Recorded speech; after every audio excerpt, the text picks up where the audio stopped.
Rojstvo in smrt sta najbolj intimni doživetji. Demenca je res ena najbolj krutih bolezen. Človek je še tu, ampak noter pa duše, kot da je včasih ni več.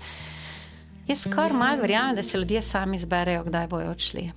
Imeli so svojo priložnost, imeli so svoj čas na voljo, svoje življenje. Kaj so z njim naredili, je bila njihova odgovornost. Te je bilo kaj strah na začetku? Absolutno. Direktor si samo na papirju, Vodja pa postaneš, ko ekipo znaš nagovoriti. Ko je to potrebno, stopiti pred njih, stopiti za njih in ob bok. Če vse okej, je prvi alarm, ker nikoli ni vse okej. Kakšna je lepa smrt sploh?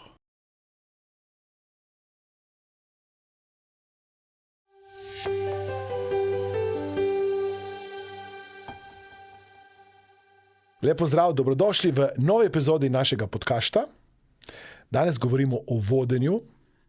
Naša današnja sogovornica je Vesna Vodišek-Razboršek, ki ima več kot 20 let izkušenj na področju vodenja, organizaciji z področja socialnega varstva in zdravstva. Vesna, dobrodošla. Pozdravljen, hvala za vabilo. Kako si se ti odločila, da boš postala vodja? Pa verjetno je to bilo nekaj, kar je bilo ves čas v meni, po drugi strani je bilo pa precej spontano. Moja osnovna izobrazba je socialno delo. To nima ravno veliko povezave same z vodenjem. Je pa res, da ko sem se odločila v času študija, kaj bom šla študirati, je bila prvotna izbira ekonomija in potem na koncu pravzaprav socialno delo. In se mi zdi, da je nekako me ta pot spontano vodila na to področje vodenja. Nekako sem to imela, ne željo, pač pa verjetno nek potencial, ker vedno sem imela že neke take vloge in tekom izobraževanja, neke vodstvene predstavnice tega, predstavnica onega in ko nekako vidiš, da te stvari navdihujejo, se mi zdi, je potem prav, da človek sledi tem svojim željam, interesom in predvsem tistemu, kar mu leži, kar ga zanima, kjer lahko razvija. Kar je bilo pa verjetno tudi neko logično nadaljevanje, delati znanstveni magisterij z področja menedžmenta in se mi je tukaj na področju pravzaprav javne uprave, zdravstva in socialnega varstva oboje lepo poklopilo. Ampak ko enkrat začneš voditi ali pa karkoli drugega tako zelo podrobno upravljati, v bistvu vidiš več, ko veš, kaj vse ne veš. In si večni študent in večni učenec, tako da ne vem, če bi sama sebi rekla, da sem ravno vodja, zato ker vidim še toliko priložnosti, kaj je vse možno narediti, vedeti, razvijati. Tudi odvisno je, kakšne ekipe vodiš na vse zadnje, koliko jih znaš prepoznavati. Danes je na primer povsem drugače voditi, kot je bilo verjetno 10 let, kaj šele 20 let nazaj, ker se svet in dinamika okrog nas tako hitro spreminja, tako da mislim, da tle ni nobene statičnosti, ampak stalen, konstanten razvoj. Kaj so bile tiste lastnosti, ki so ti pomagale, da si uspešno začela s prvimi vodstvenimi podvigi? Kaj misliš? Vera v ljudi. Zagotovo prepoznavati potencial ljudi, ki se jih verjetno sami, ali pa vsaj to sem spoznala tekom svojih izkušenj, morda na prvi pogled niti ne zavedajo. In ko človek nekako prepoznava potencial v drugih, seveda ga mora v prvi vrsti razvijati tudi sam pri sebi, nove vsebine, nova znanja. In to neko navdušenje, ni to motivacija, pač pa bi rekla bolj eno navdihovanje ljudi. Jaz, ko sem prvič postala vodja, to je bila ekipa 130 zaposlenih, bila sem več kot 20 let mlajša od prejšnjega direktorja, ženska. In že to so bile velike spremembe za ekipo, ki je bila že konstantna. In kako zdaj umestiti svoj prostor znotraj te pozicije, so bili kar precejšnji izzivi v nekem, bom rekla, že ustaljenem delovanju, pa vendarle togem delovanju javne uprave, bi človek navzven rekel. V resnici, ko pa drobovje človek pogleda, pa vidiš, da v bistvu vodenje ene ali druge, ali tehnične ekipe, ali socialnega varstva, ali zdravstva, ali česarkoli drugega, pa niti ni tako zelo drugačno, kakor je tisto glavno sporočilo.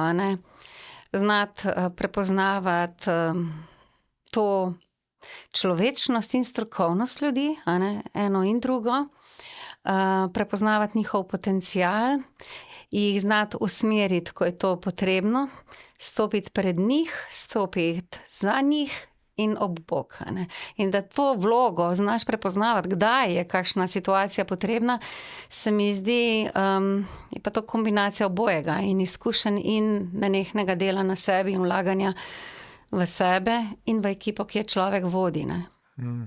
Te je bilo kaj strah na začetku? Absolutno.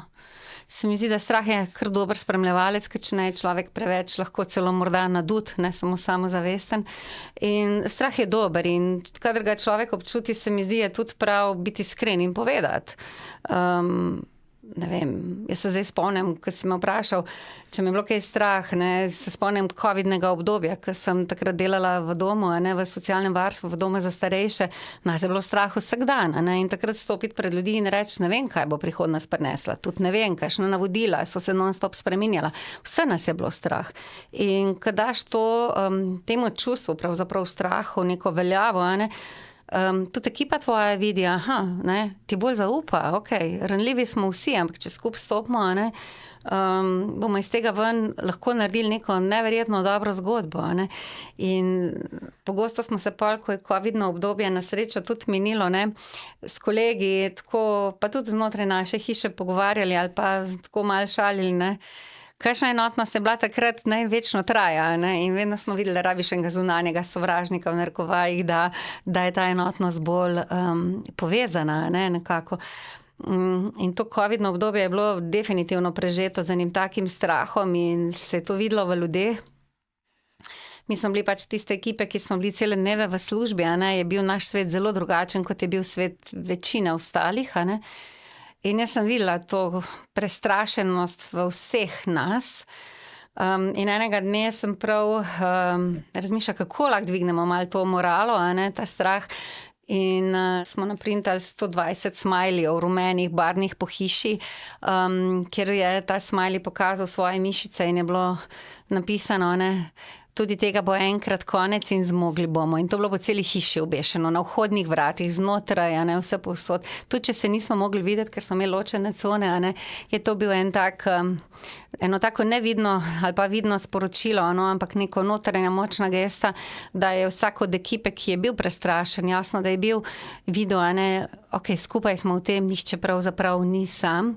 In potem, ko smo to neke prve šoke sprejeli, smo dali še par plakatov po hiši, kjer smo napisali, samo eno vprašanje sem napisala, pisali smo na roko, ker drugače ni šlo, ogromni plakati so bili po hiši, kaj bomo naredili, ko bo tega konec.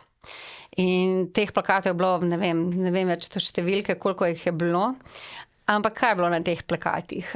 Ko bo tega konec, gremo na pivo. Hišnik nas povabi na piknik. Gremo na izlet.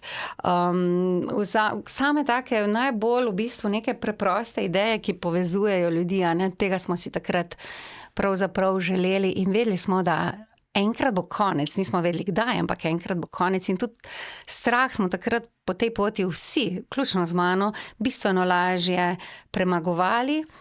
In ko pride strah, se mi zdi, je pa ključno zaupanje. Jaz vedno verjamem svojo ekipo, a ne. In to se mi zdi, da je ta taka vera, da bomo šli čez to. In ko jaz dajem to, pravzaprav, razgalim tudi sebe, dobim to od njih tudi nazaj. Jaz sem vedno čutila, da meni, bom rekla, ščitijo hrbet, ne. Tako, lepo, ta lepa skrb, človečnost nazaj, ne. Ko si včasih cele dneve v službi, pa predvsem tam v domu, kjer smo imeli tudi svojo lastno kuhinjo, ne, direktorica je še v službi, pa so mi nekaj v pisarno prinesli za pojesti, za popiti, kakorkoli. Ta skrb, ne, skrb drug za drugega in se mi zdi, da vsa ta čustva, ki prihajajo, saj navsezadnje so to človeška čustva, ne, so to vsebine, ki nas nagovarjajo, hkrati povezujejo, tudi delajo razlike med nami, ampak delajo svet lepši.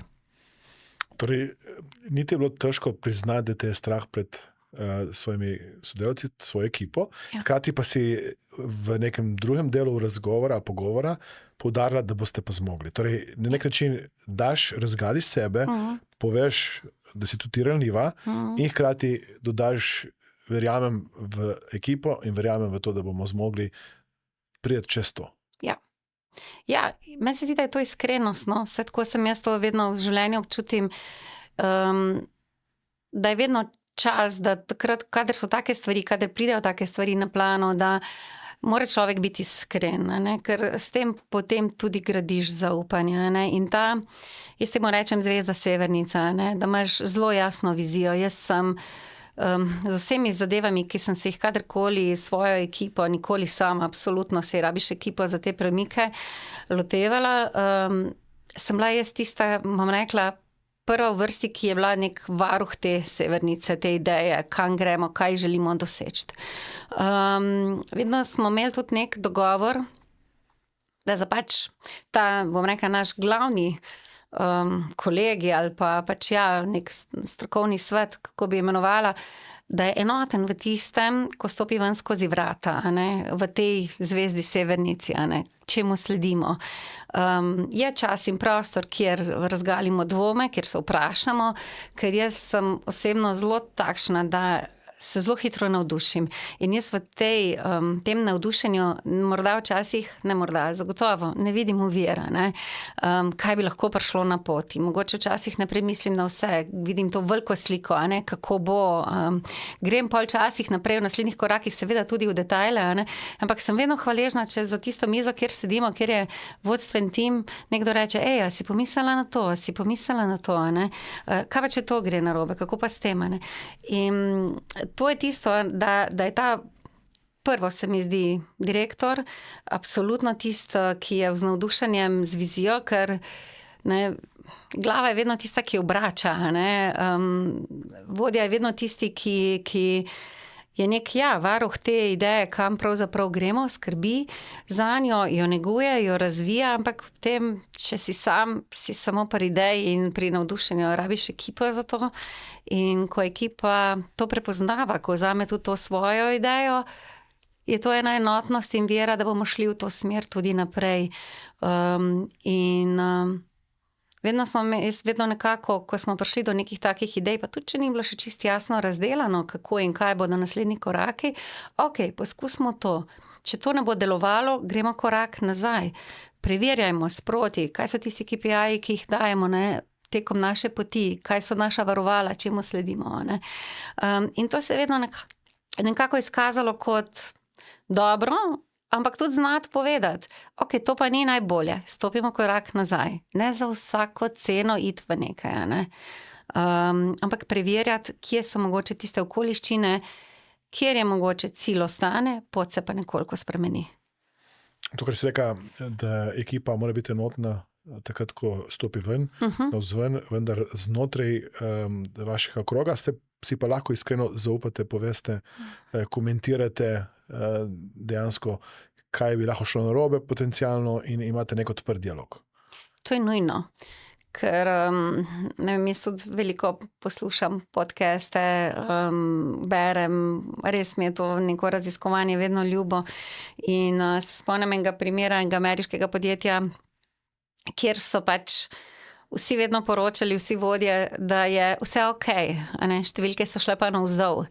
In če vse je prvi alarm, a ne, ker nikoli ni vse ker vodenje je tako kot ena boksarska vreča, rukneš z ene strani, pa ti okrog pride, pa spet imaš, ne. V bistvu rešuješ probleme z trenutka v trenutek, nikoli ni miru, a ne. Rešiš nekaj, pa misliš, da boš imel zdaj čas za neke druga razmišljanja in cilje postavljati, ne, pa prije spet moraš z levo roko hitro še nekaj rešiti, pa še z desno, pa še s čem drugim, a ne. Tako da ta odkritost je nujna, ne, ampak to mora biti pa tim zrel, ne, da prije do faze performinga, ne, tako kot se reče, da nekako si upa zaupati, izraziti dvome, brez nekih posledic in mislim, da za vodjo, za direktorja je lahko hiter alarm, če reče vse da mu vsi poročajo, ne, ker dejansko, če smo že mi tako zelo v nečem, da zadeve tečejo po nekem ustaljenem, ne vem, se svet okrog nas spremenja, ne, kar se danes z dneva v dan spremenja in mora biti pravzaprav res zelo fleksibilen, agilen v tem, poslušati druge, ne, in k temu tudi strmeti. Pravzaprav vse stvari, ki smo jih mi tekom pač vseh teh let naredili z ekipami, ki sem jih vodila, so vedno prišle z ljudi. Ni tako, da ne vem, se je meni žarnica nad glavo prižgala, pa sem idejo dobila daleč od tega. Ne? Predvsem v tem poslušanju ljudi. Zaposlenih, sodelavcev, uporabnikov, seveda znanja iz tujine, od drugod, razvijanja, razmišljanja in če temu vodja ne zna prisluhniti, bo težko kakršnekoli stvari v dejanju, ne? Ker če vse sam veš, pa ne rabiš pravzaprav ekipe, ne rabiš nikogar. Koliko misliš, da rabi vodja poslušati, koliko rabi sam govoriti? Je kakšen odstotek ali pa kakšen približek, ki bi upal reči?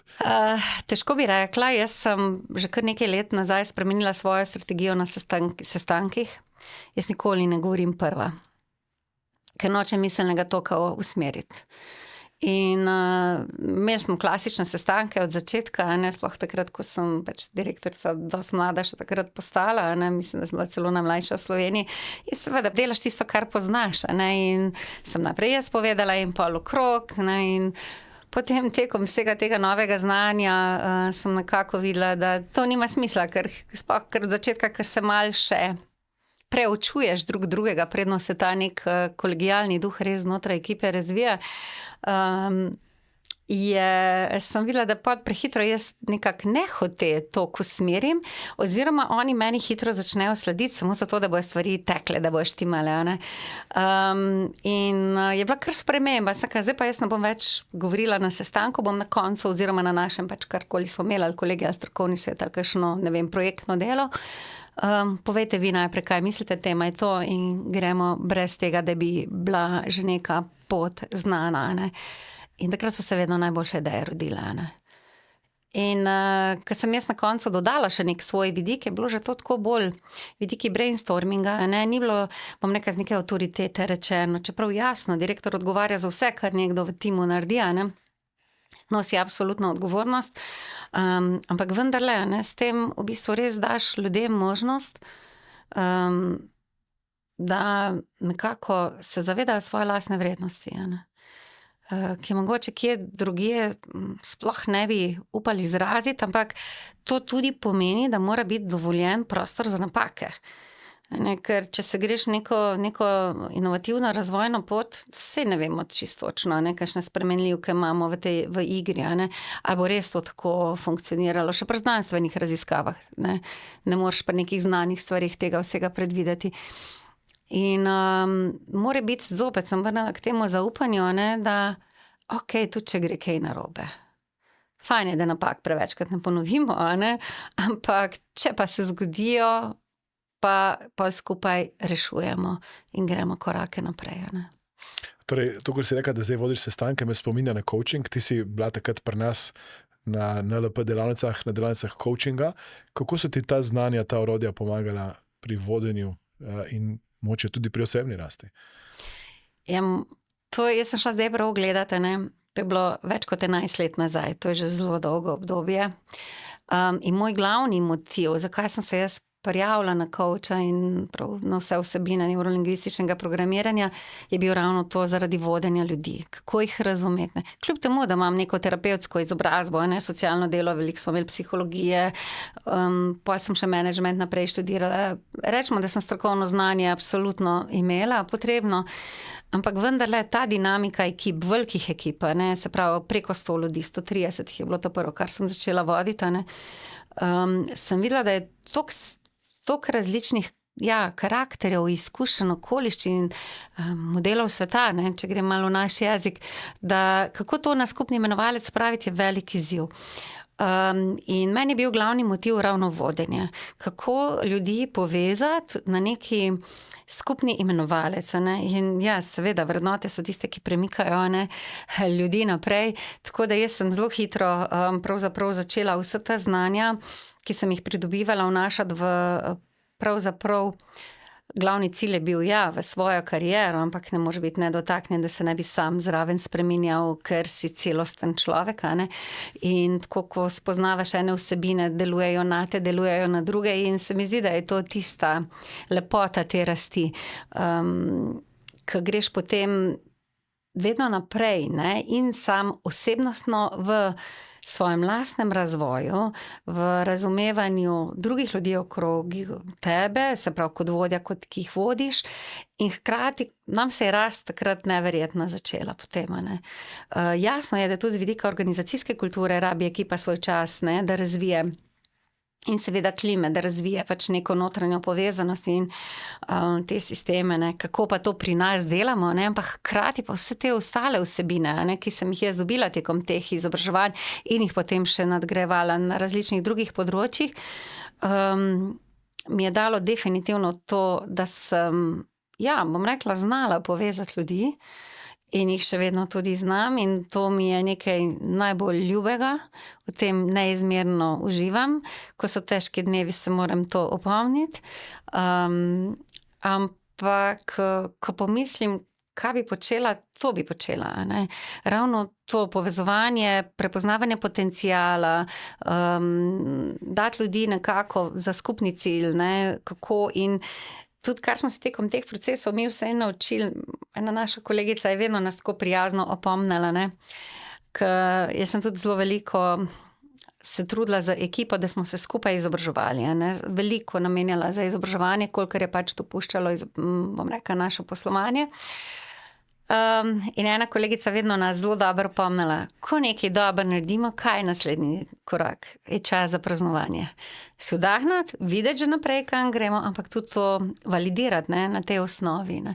Ker mora neko vrednost dobiti, ker jaz sem, na primer, jaz sem takšen človek, da vedno vidim naprej in bi hitela naprej, ne, in pol, kje se ustaviš, kje je sploh dovolj.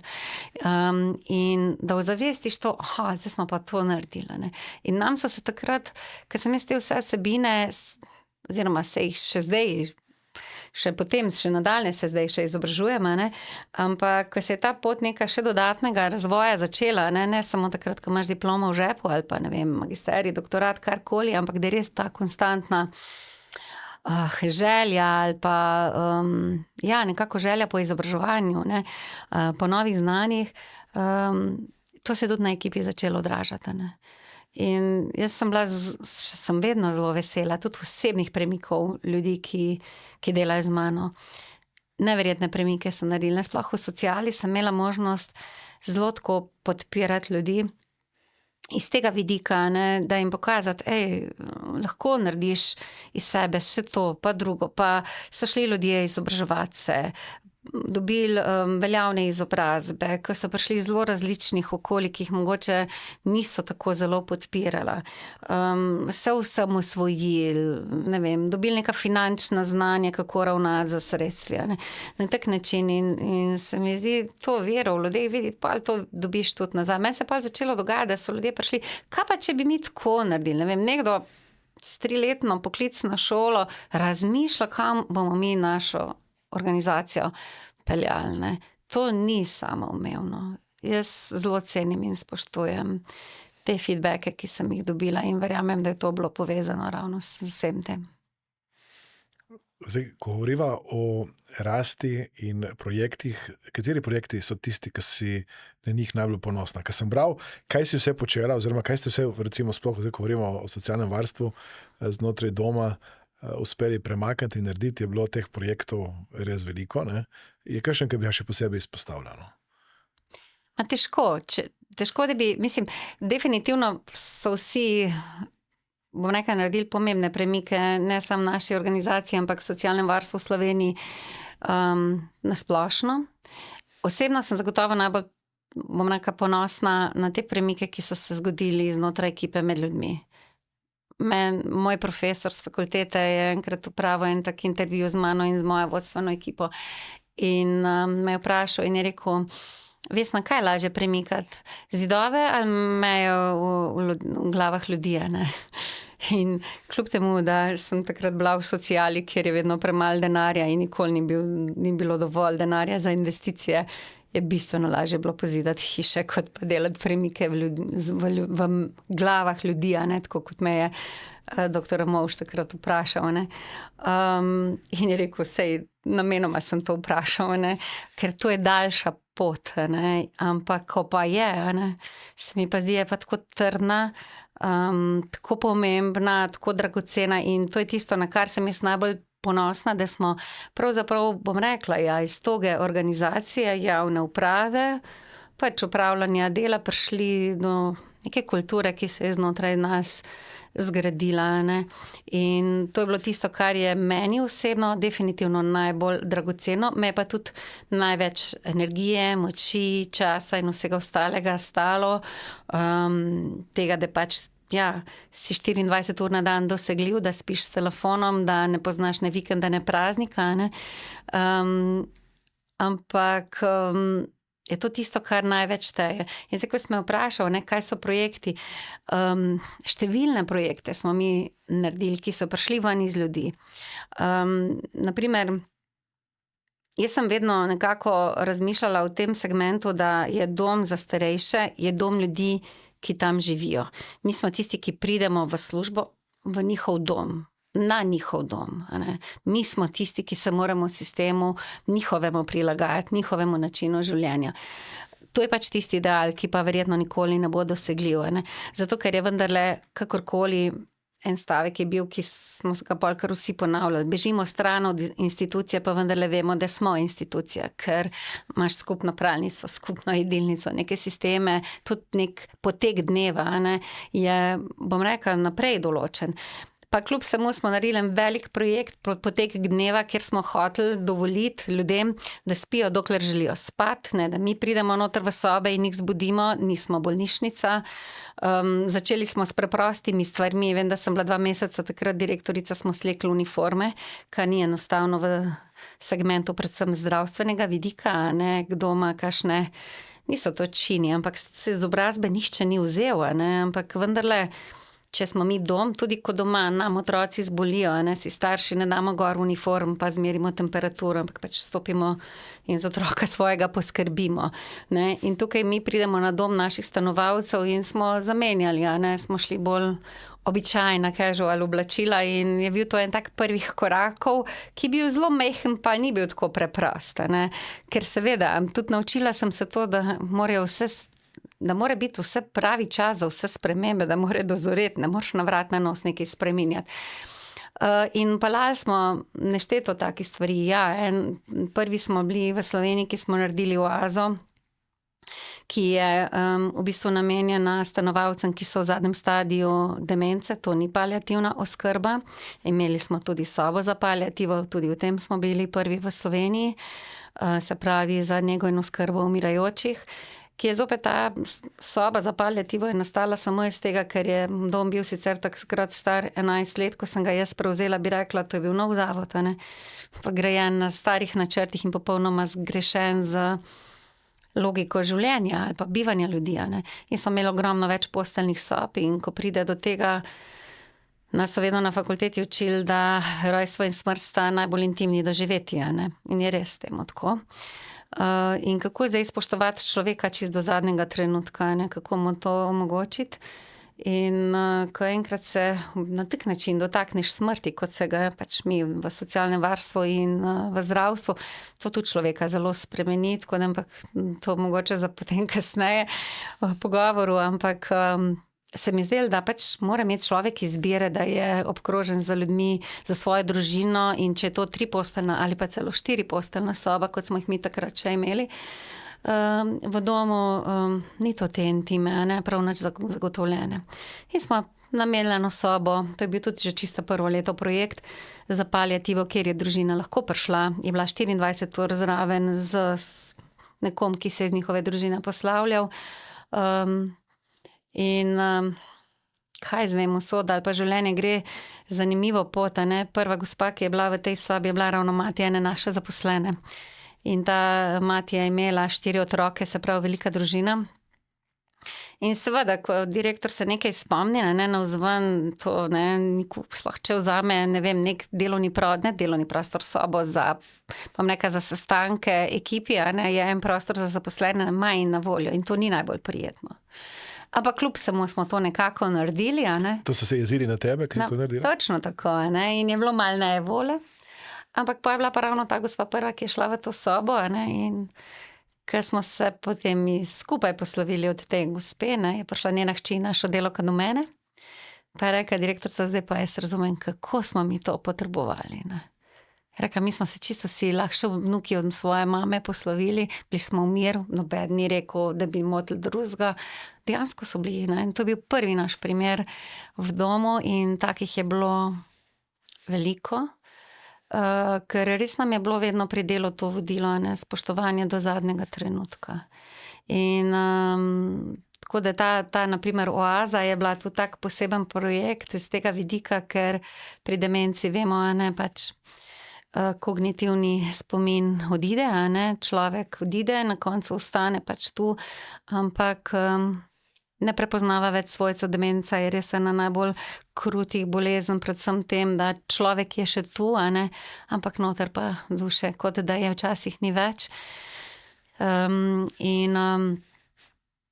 Da smo mi dosegli, ne, s to našo oazo, pravzaprav v zadnjem stadiju demence, to spoštovanje, ne, da tudi, če ne vem več, kako mi je ime, a ne, sem še vedno človek, ne. In ko to je projektno nastajalo, vem, da smo vsako sredo ožji tim sedeli z arhitektom in on se je tako hecel, ker oaza je strokovno poimenovanje, to je bilo prenešeno, to smo v tujini videla, ne. Hecno je, da jaz nobene oaze v življenju nisem videla prej, ne. Videla je pa del moje ekipe, ki sem jih poslala v tujino, jaz nisem takrat šla. In več takih projektov je tako pri nas nastalo, da sem ekipo poslala, zato ker je zopet to, jaz govorim zadnja, ne, oni grejo, oni prinesejo vsebine, neobremenjeni za financami, za vsem tem, ne dajo možganom prosto pot, ne fantizirajo, pa že jaz ustavim, do kje gre. In jaz sem prvo oazo videla našo oazo, ne. In ko smo to ustvarjali skupaj z arhitektom, se je tako pogosto hecal, ne, izkušen gospod zelo iz področja gradbeništva, arhitekture, je rekel, jaz sem mislil, da mi rišemo pesek, pa bil pesek, palme, morje, ne. In mi smo risali vse druga, ne. In kaj smo delali? Delali smo iz vakoga, ne, iz NLP-ja. To se prav reka, vsa čutila mora nagovarjati oaza. Vizualno, auditivno, kinestetično, olfaktorno, gustatorno, vse mora biti. Sponzor tega podcasta je Mastermind Akademija. Vabljeni na delavnice, kjer boste z novimi znanji in orodji lahko spremenili svoje življenje. In res smo naredili prostor, ki je v pritličju hiše bil, zakaj je bil v pritličju? Zato, da smo lahko ljudi z negovalnimi posteljami vred zapeljali ven, da so čutili veter, da so čutili sonce, ker ga drugače nikoli pravzaprav skoraj da niso mogli, ker v domu ljudje pozabljajo, ne.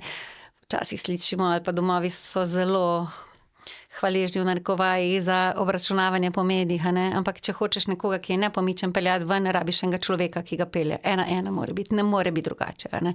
Ne moreš 2 invalidskih vozičkov ven peljati ali pa 2 negovalnih postelj. In seveda teh rok je vedno premalo, a ne. In kaj pa lahko vendarle naredimo? In zato smo iskali čim krajše te logistične poti, da smo samo zapeljali ven. To je bil prostor, ki je bila vedno določen del dneva, ne vedno, določen del dneva neka nežna glasba, predvsem takrat, ko smo želeli ljudi stimulirati, da kaj več pojejo, da so mogoče, da ozavestijo, kateri del dneva je. Ker če si skozi v sobi, če ti telo ne dopušča, da greš ven, ne veš, da je jutro, ne veš, da je večer, kakšno sonce takrat sije, počasih niti ne veš mogoče, kateri letni čas je, če sploh ne prepoznavaš več tega. To smo želeli in zato smo dali na jug na enega najlepših pogledov, a ne. Ravno ta arhitekt mi je rekel, pa na to, veš, kak je to lep pogled, ven se, kaj se za to bomo tja dali, a ne. V bistvu je bilo tako, dali smo noter umeten kamin, ker ne smeš dati nekaj, kar v resnici gori, da smo dali to toplino, naredili smo poseben prostor za svojce. Mislim, da je tudi nek posnetek objavljen na YouTubu o tem, kako je ta oaza zgleda. V glavnem celo pohištvo smo prilagodili, ne bom šla zdaj v te detajle, ampak res spoštovanje človeka do zadnjega, ne, in logično nadaljevanje tega je kopalnica dobrega počutja, kjer kopaš lahko tudi stanovalca, ki je v zadnjem stadiju demence ali pa popolnoma nepomičen, ne da ga umiješ, ampak da je užitek. In mi smo gledali najboljša zdravilišča oziroma, bom rekla, spaje takrat v Sloveniji, kakšno imajo opremo, kaj imajo, kaj je tisto, kar ljudi nagovarja, da zopet gremo čez vsa čutila. Ne, sicer smo mi prilagodili našim socialnim razmeram vse te investicije, ne, ampak se je dalo in smo iz tega res naredili zopet se vrnili k temu, tej temeljni vrednoti, ki smo jo nekako skupaj prepoznavali za ekipo dostojanstvo, ne. Dostojanstvo človeka. In zopet smo tudi v kopalnici dobrega počutja evo nagovarjali Vakok, ne, kompleten. In ko je ekipa videla, ne, kakšni lepi rezultati so to, da ljudje, ki imajo vrsto let kontrakture, zvite roke, na primer noge, so v vodi po določenem pač času, te roke so se sprostile. Ti krči so se sprostili, ne. In so zaposleni potem rekli, mi bomo en zvezek nastavili v našo kopalnico dobrega počutja in bomo samo v parih stavkih zapisali, kako so se ljudje počutili. In to so eni najlepših zapisov. Verjamem, da jih še zdaj hranijo, ker sem hišo zelo fantastične roke predala naprej in to je tako lepo prebirati, ne. Kakšne odzive so ljudje rekli. En gospod, ki je bil precej mlajši od naših stanovalcev, pa vendarle starejši od 65 let, povprečna starost v domu je na primer 85 let bila takrat. Je rekel, od prometne nesreče naprej, takrat je postal paraplegik, je rekel, se nisem tako počutil kot človek, kot zdaj v tej kopalnici. On je vedno si naročil, pivo smo mu mogli prinesti, dalmatinsko glasbo si je dal, smo mu naštimali in smo ga mogli zapreti v to kopalnico, da je imel čas zase, da je res bil ono, ne. Milijon je še takih, Hiša Gustav je bila eden izmed takšnih projektov, ko smo omogočili ljudem začasno bivanje, nekih nujnih sprejemov, večgeneracijski center pod Vrbco, kjer so ljudje samo preko dneva lahko prihajali v dom, se podružili ali pa samo enkrat na teden, da smo ulovili tiste osamljene po koncih občine, kraja, ki nikamor niso šli, ker čeprav imamo danes vse, a ne, mi dva lahko zdaj z ljudmi na drugem koncu sveta brez težav v tem trenutku komuniciramo, a ne. Ampak ko delaš v sociali in zdravstvu, spoznaš, koliko je ljudi osamljenih in tega je več, kot si marsikdo misli, v mestih in v vaseh, a ne. Tako da ogromno je takih projektov, krivico bi naredila, če bi zdaj šla naštevati, ker bi zagotovo kakšnega pozabila. Moram pa reči, da sem tudi zelo ponosna na vse te stvari, ki smo jih z ekipo skupaj naredili. Da je to prepoznalo takrat tudi prepoznalo naše ministrstvo. In sicer je bila to moja nagrada, ampak je bila nagrada vseh nas, da sem dobila najvišjo nagrado v državi za področje socialnega varstva. In to je bil tak poseben moment, ker je bila z mano čist cela moja vodstvena ekipa, ne. In sem jih to takrat poklicala vse na oder, ker direktor si samo na papirju, a ne. In so takšni direktorji, ki so direktorji na papirju, ne, vodja pa postaneš, ko ekipo znaš nagovoriti. Bravo, čestitke, no. Hvala. Lepo to poslušati. Mislim, te številne dobre prakse, ki ste jih pri vas upeljali, so potem tudi ostali domovi po Sloveniji začeli uvajati, ker tako ko zdaj slišim, ne, je to dom, kamor bi si jaz želel, ne, v nekem trenutku starosti iti, ne. In ne vem, si ti razmišljala, če bi si kdaj zbrala kateri dom z neko starejše obdobje, bi to bil ta? Absolutno. Jaz sem vedno rekla, saj mi delamo hišo za sebe, a ne. Saj se vsi staramo, saj vidimo, a ne. Čeprav smo se hkrati tudi hecali, a ne, da se delovna doba tako podaljšuje, da mi bomo delali do zadnjega, pa naslednji dan pač prišli kot stanovalci, a ne, v hišo. Jaz tukaj moram samo absolutno za spoštovanjem do vseh kolegov, a ne, številni domovi smo začeli zelo revolucionarne spremembe delati in teh dobrih praks je v Sloveniji absolutno veliko in več. Ampak res, na primer, te, ki sem jih določene, jaz izpostavljala, smo bili nekaterih mi prvi, mogoče je bil pa neki drugih nek drug dom prvi. In to se mi zdi, da v sociali je pač tako, da smo pač socialci, a ne, smo, rečemo, v nekem segmentu drugem konkurenca, ampak vendarle je tako povpraševanje, da tukaj zakonitosti trga ne delujejo, a ne. Ampak vseeno, vse to, kar smo mi počeli, smo tudi svoje znanje zelo široko delili. Zakaj? Zato, ker pol, to je ta tvoja zgodba, ki jo ti večkrat poveš, a ne. Če ima kmet dobro seme, a ne, in ga deli z ostalimi, bo šel tudi naprej, a ne, in boš rastel v nekem okolju, ker zelo pomembno je, v kakšnem okolju si, a ne, ali pa ne vem, da najdeš ljudi, ki te podpirajo, ki so pametnejše od tebe. Dobro je, če, ja, ko sem govorila o iskrenosti ali pa o strahu, a ne, da vodja tudi pove, nimam odgovora na to, ampak ima strokovnjake za svojo mizo, ki jih zna vprašati. In to je dobro. Mislim, da če vodja misli, da ima vse odgovore, ne vem, jaz bi se tukaj zelo vprašala in Ne, tako, ali pa ko reče Simon Sinek, ne, da je fajn, če si najbolj neumen v sobi. A ne. Pogosto sem se tako počutila, sploh v zdravstvu, a ne, ker imaš zdravnike, ki odlično, seveda so vrhunski strokovnjaki, jaz o stroki nič ne vem. A ne. In da se učiš od njih, njihovega načina razmišljanja. Ne. In ko imaš okolje, ki nekako te podpira, ki je dobro okolje, ti postaješ boljši, to je neizbežno. Ne. In mi smo bili vedno veseli vseh teh obiskov iz Slovenije, iz tujine smo jih imeli zelo ogromno, in tudi mi smo se hodili drugam učiti. In se spomnim enega obiska po tem covidu, ko vmes smo pač domovi, seveda v tistem obdobju bili neke najbolj take, ja, sociala in pa zdravstvo, ja, vem, največ se je pri nas odvijalo, ne. No, in ko so se stvari sprostile, smo dobili en obisk iz Nemčije in mi smo se res vedno po Nemčiji zelo zgledovali. Prvotno je bila Nemčija, pa še bolj severna Evropa, ne. In smo dobili en obisk iz Nemčije in so bili, vem, da eno soboto pri nas, to je bila zelo velika skupina. In jaz sem bila s svojim vodstvenim timom in mi smo razlagali našo pot sprememb, kaj smo počeli, s čim smo štartali. Da zelo pomembno je, ko nekaj začneš, tudi moraš vedeti, kje je tvoja točka niča, ne, kje začneš, ker če ne veš, kje si, kako boš vedel, kam boš šel, ne. Tudi če veš, kam hočeš iti, če ne veš, kje ti je izhodiščni položaj, bo šlo narobe, a ne. Moraš najprej oceniti, kje si. In ko smo mi to pot razlagali, se prav spomnim, je rekel ta njihov direktor, ki ima ne vem koliko domov, glavnem zelo veliko. Na koncu, ko se nam je zahvalil, je rekel, jaz se spomnim obdobja, je rekel, ko ste Slovenci hodili k nam gledati naše primere domov, kako razvijamo. Je rekel, no, zdaj se pa situacija zelo obrnila, zdaj pa mi hodimo gledati k vam, kaj ste vi naredili, pa še nekaj drugega z bistveno manj sredstvi. Je res, ne, ker to je razmerje, naprimer z Nemčijo bilo 1:3, naprimer, glede cene, glede financ, glede budžeta, s katerim upravljaš, ne. Tako da ne vem, kako je zdaj, ker sem že toliko izven tega, ampak v bistvu, kaj lahko ekipa naredi, ne. Se mi zdi, to je res, ne, in koliko tega nekega notranjega ognja lahko imajo ljudje, ne, če nekdo v njih to prepoznava in obratno. Prej si rekel, da je stanovalcev potencialnih bistveno več, kot je možnosti. Ja.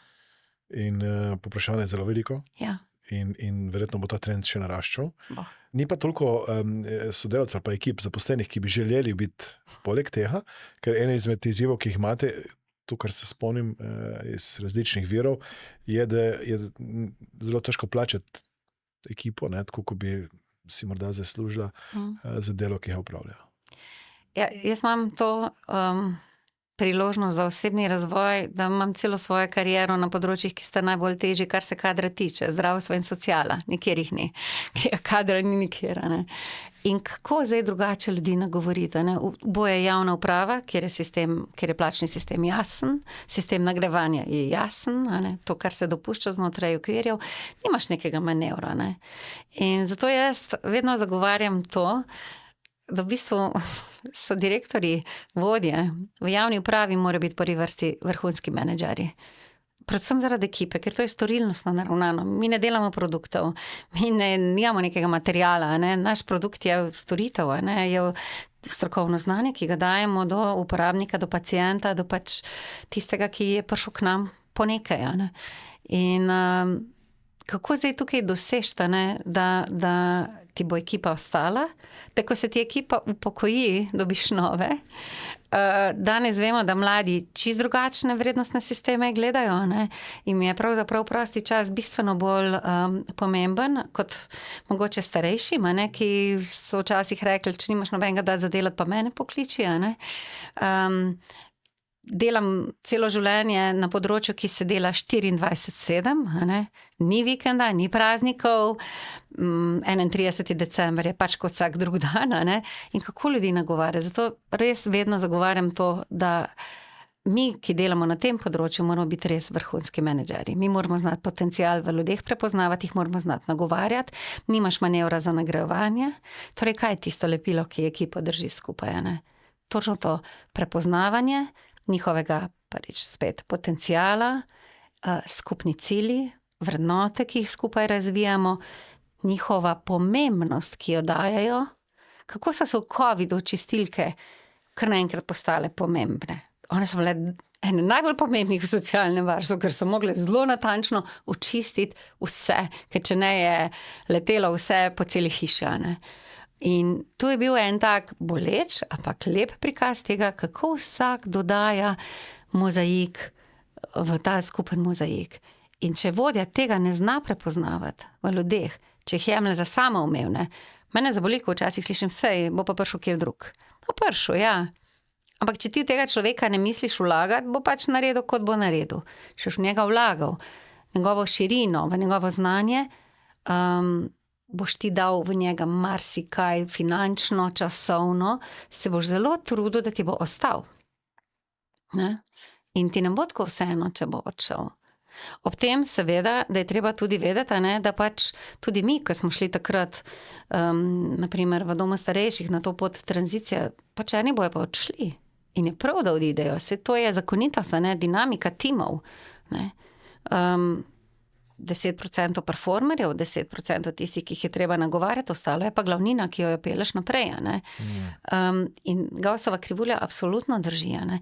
In mislim, da ta menedžerska znanja, da ravno to je tisto, kar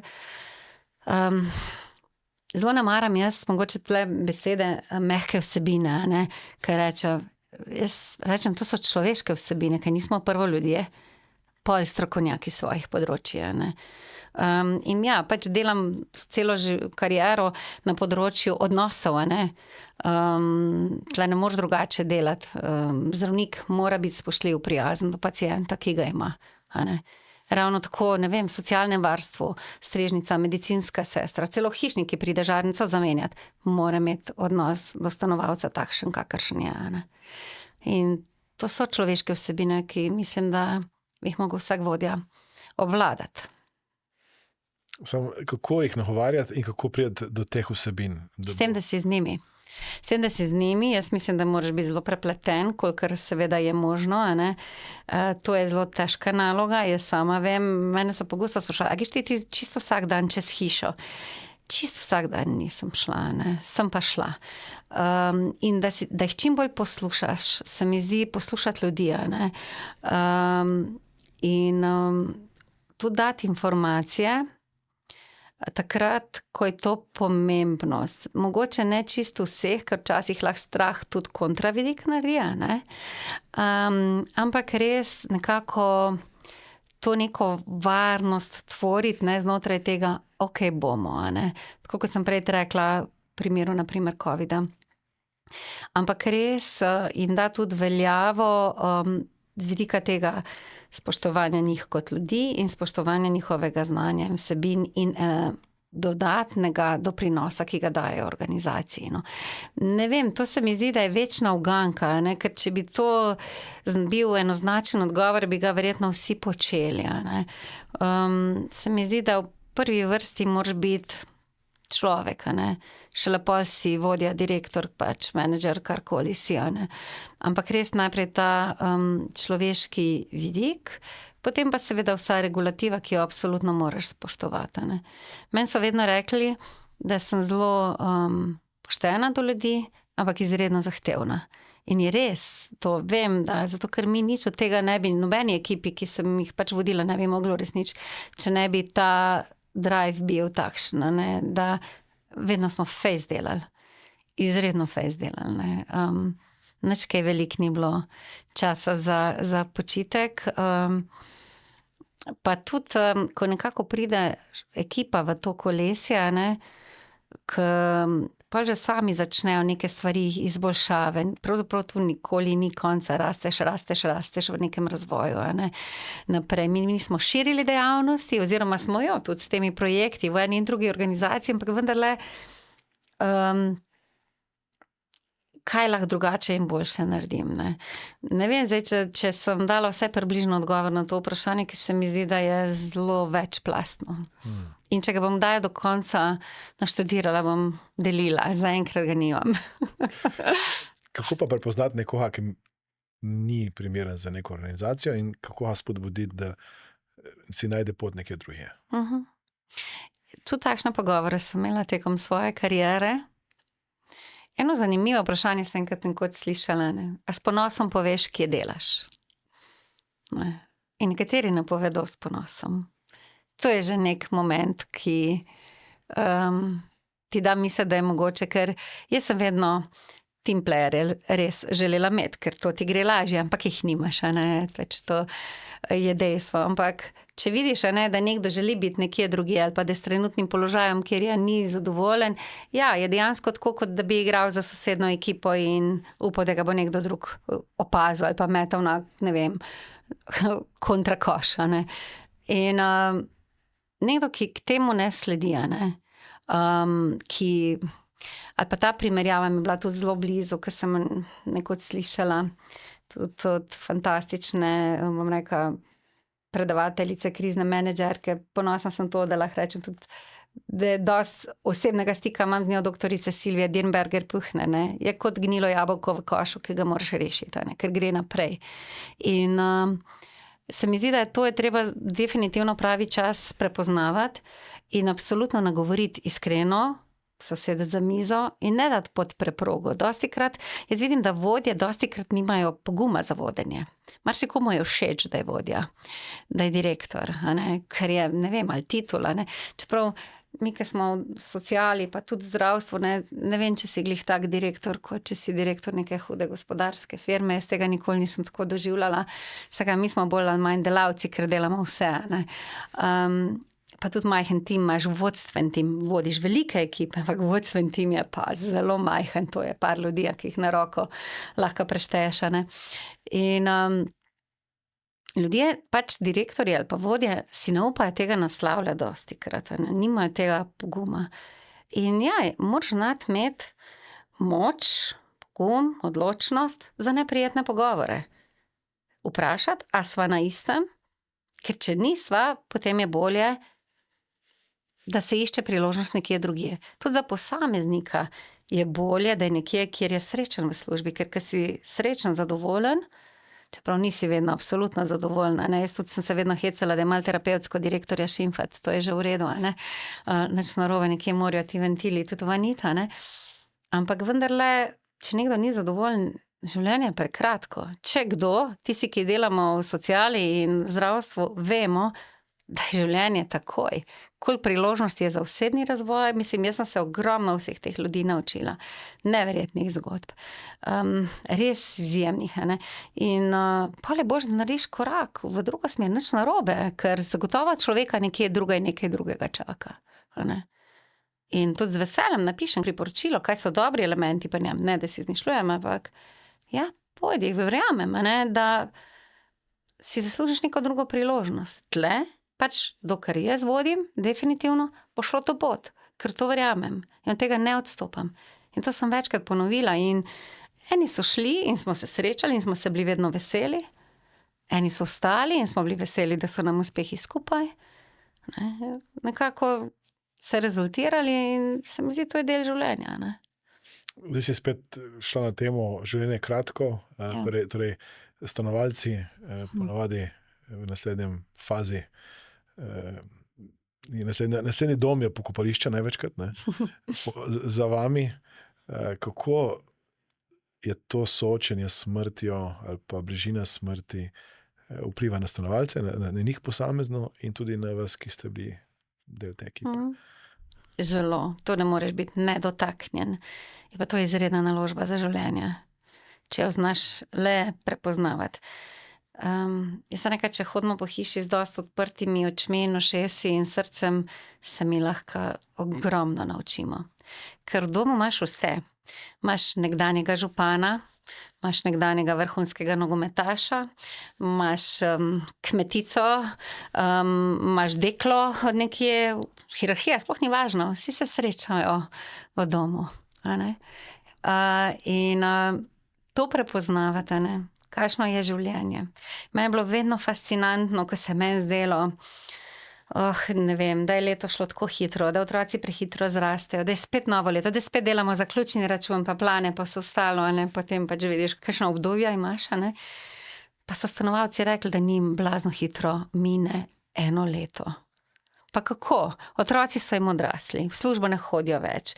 Mi skuhamo, mi operemo, njihov fokus je pač skrb zase, v tem svojem duhu, v naravnanosti drug do drugega in so rekli, da jim življenje čedalje hitreje teče njim. To je pomembno sporočilo in lekcija, ne? Da vsi imamo pravzaprav na voljo isto obdobje, istih 24 ur, isto leto. Ampak kaj bomo z njim naredili? Ali bo šlo mimo, ali bomo res prisotni, ne?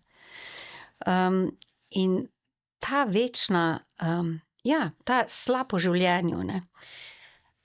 Se spomnim ljudi, ki so bili nepomični, ko sem jaz prišla v dom, pa sem bila skoraj 3 mandate direktorica, pa so še vedno bili nepomični in živeli, ko sem odšla. Se pravi, ne vem, skoraj 15 let so bili na posteli. Tak polni življenja, nekateri, da ne vem, 30-letnika včasih kakšnega najdem starejšega, kot so bili ti ljudje tam, ne. Kaj je tisto, kaj je ta žar, ne, v ljudeh, ki je verjetno bil že tudi prej, a ne, in ta naravnanost. Šla sem enkrat voščit za novo leto, vedno sem šla po celi hiši, to pač direktorji v socialnem varstvu po moje vsi počnejo, a ne. In grem po hiši in je bil en naš stanovalec, en gospod, bil je profesor, pisatelj, zelo načiten človek, tako prijeten, poduhovljen tudi. In jaz mu voščim in on meni reče, mi vošči nazaj in prav, veste kaj, zdaj je čas, da napišem jaz novo knjigo. Bil je star 97 let, boste kaj premaknala zraven. Je iskal sponzorja. In seveda kar smo pač lahko, se nismo mogli veliko, a ne. Ampak to, ne, on se našel, kot da je, ne vem, da še ima pred sabo 50 let življenja. Potem je bila ena druga gospa, tudi izjemna, zlomila kolk, malo pred 100. rojstnim dnevom. Tako smo vsi malo trepetali, ali bo prišla nazaj z bolnišnice ali ne. In seveda je prišla. Prišla je na vozičku, nikoli več ni mogla hoditi, ampak sploh pri njej ni nobene spremembe to naredilo, da ni mogla več hoditi. In jaz sem vprašala, kako vam je pa bilo, a ste v redu? Mislim, zdaj mi smo vas zelo veseli, da ste prišli nazaj domov, a ne? Ampak kako je pa bilo v bolnišnici? Pa je rekla, jaz sem ležala na urgenci, na hodniku, ker je bila urgenca polna, sama sem bila, je rekla, in sem študirala, zdaj pa bo šla po abecedi samostalnike govorila od A do Ž, sam zato, da me pamet ne bo zapustila. Trenirala je sama sebe malo pred 100 letom, zato ker pač tudi te hude telesne poškodbe lahko povzročijo, a ne, težave z spominom, začetek demence, neke take stvari. In je rekla, sem pa vse potrenirala, je rekla, in potem, ko sem prišla do črke S, sem se rekla, si še pri pameti, dobra si, a ne. Z zlomljenim kolkom, pri skoraj 100 letih, na hodniku urgence, sama, ona trenira samostalnike po abecedi. Takih primerov je nešteto, res, kaj da to človeku sporočilo, a ne, da nikoli ne smeš obupati. Ker tudi, če ne moreš hoditi, tudi, če človek ne more, ne vem, kaj več sam početi, a ne. Še vedno nekaj da nazaj, ne. In spomnim se tudi ene gospe, ki je bila zelo preprosta gospa, ne. Ampak je demenca že zelo močno jo načela, a ne. In očitno je mogla v mladih letih biti zelo zaljubljena v nekoga, a ne. In je tistega fanta skozi iskala. In je skozi iskala, kje je avtobusna postaja, da se ona pelje k njemu. In kaj je naša ekipa naredila? Na steno enega hodnika je s flomastrom na nek velik list napisala avtobusna postaja, avtobus za pač tisti kraj, kjer je ta fant, ne vem koliko let nazaj bil. In ona je tam sedela in čakala, da pride avtobus, da se bo peljala k njemu. Ne. Pa je bila sebe doživljala, ne vem, verjetno v nekih 20 letih, bi rekla, bila je gospa v konkretnih starih letih. Ampak kaj je ekipa znala prepoznati, ne? Zaradi tega, ker hodijo z odprtimi očmi, ušesi in srcem, a ne. To njeno iskanje vsak dan, to je bilo vsak dan, non-stop, ker pri demenci se vzorec ponavlja, a ne. So ji dali in vsaj v tistem trenutku je malo mira našla tam, ko je čakala na avtobus. A ne, ker je pisal avtobusna postaja, avtobus za tja pride ob tej uri. To se jaz ne bi spomnila. Ni slučajno, da se ne bi. Zato je ekipa te stvari prepoznavala, jih je videla, a ne. Nimava dosti časa, da se vsega tega lotiva, a ne. Ampak ko si tako blizu smrti, a ne, vidiš, da prvič gre življenje hitro, okrog neverjetno hitro, in kaj je v življenju res pomembno. In kaj je najbolj pomembno? Odnosi. Napačni odnosi v službi, če nisi zadovoljen, menjaj. Napačni odnosi v partnerstvu, če zadeve ne štimajo, boljše se posloviti, iti narazen, si dati priložnost drugje. Vse to gre. Odnosi, najbolj pomembni odnosi, starševski odnosi, ker vsi mi, zdaj, če se še malo psihoterapije dotaknemo, živimo na tak način, da pravzaprav nekje do 5. leta si ustvarjamo skript, vemo, kaj nam starši rečejo, to je v redu, to ni v redu, prepričanja, vrednote, neurolingvistično programiranje, vse ostalo, gre v ta model sveta. In tekom življenja ta skript pač utrjujemo, In jaz vedno rečem, več vem, bolj vem, kaj vse ne vem, rečem, upam, da smo vse prav, kolikor je bilo možno naredila, In v enem trenutku, da si rečem, da sem dovolj dobra mama bila, ker popolne mame ni, Ampak vendarle, koliko je bilo tako neverjetno zanimivo videti, zelo stare ljudi, obolele za demenco, ki je v bistvu kognitivni del v bistvu popolnoma odpovedal, Ni več teh barier, ki jih ljudje, ko nam še možgani delujejo zavestno, odrivamo nekam nazaj in se pride na plano. Kam so pogosto šli ljudje? V otroštvo. Iskali mamo, iskali očeta. Kako pomembni so ti vidiki in ko to znamo prepoznavati, kateri vzorci iz otroštva nam služijo, kateri ne, in to zavedanje, da z znanjem, z vsem tem lahko to tudi spremenimo, da lahko človek v polnosti zaživi svoje življenje, tega se v domu lahko zelo dobro naučiš. Zelo dobro. Kako pomembno je v odnose vlagati. Meni nihče nikoli ni rekel v življenju, pa so imeli ljudje fantastične kariere v tistih njihovih obdobjih, mislim, to tako, s tistimi sredstvi, ki so jih imeli na voljo. Nepredstavljivo doseči danes. Ne vem, kdo bi temu lahko pariral. Nihče ni rekel, pridi z mano, da moja gledala mojo plačilno listo. Ali pa koliko denarja imam na računu. Niti en. Vsi so govorili o odnosih. O slikah, pridi, ti pokažem to, pridi, ti pokažem to. Vsi so razlagali, kako so se drug z drugim počutili. To je temeljno, In tisti, ki znajo polnosti živeti, imajo prvi vrsti sami do sebe v redu odnos. Ta princip, jaz sem okej in ti si okej. Mi pa se danes z vsem živim ukvarjamo, ne vem, kakšna je politika, kdo bo kje sedel, kdo bo o čem odločal. Vse to je pomembno, to zelo vpliva na naša življenja, ampak malo več te človečnosti se mi zdi. Ali pa priložnosti za te osnovne človeške lastnosti, Zdaj sem ravno včeraj en post prebrala, da je zdaj vse popularno, kar je vintage, kaj je staro, Kje pa so te stare vrednote, spoštovanje, dostojanstvo, osnovna lepa komunikacija, In dostikrat tega manjka. Ali pa ima priložnosti še za razvoj. Ko vidiš nekoga, ki umira, se te smrt dotakne, se ti zdi, kot da en del tebe gre z njim ali pa z njo nekam drugam. In kakšna je lepa smrt sploh? Dostikrat je bilo tako pri nas rečeno, to so se od ekipe naučila, Tako lepo je bilo, so rekli. In se ti zdi, kako je lahko lepo, če je smrt, če je konec življenja, Ampak je točno to dostojanstveno, Najlepše je, če je možno, ni pa temu vedno tako, da je človek obkrožen s svojimi. Če se to da. Včasih se da, včasih ne. Jaz kar malo verjamem, da se ljudje sami zberejo, kdaj bojo odšli. Ker sem toliko teh primerov videla.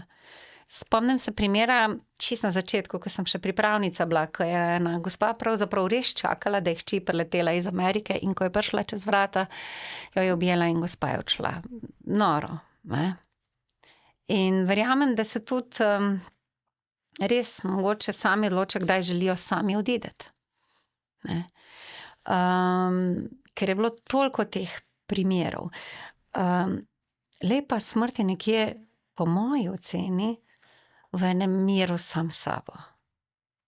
In zato ne more človek življenja živeti mimo sebe, če nekje ne vem, če je avtentičen prava beseda, ne, ampak usklajen sam s sabo, s tem svojim notranjim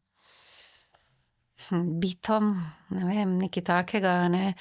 Ker če bi sami s sabo bili dosti usklajeni, pravzaprav zelo dobro vemo, ne, če se poslušamo, kaj nam je okej in kaj nam ni. Pa ne živimo ljudje vedno temu tako.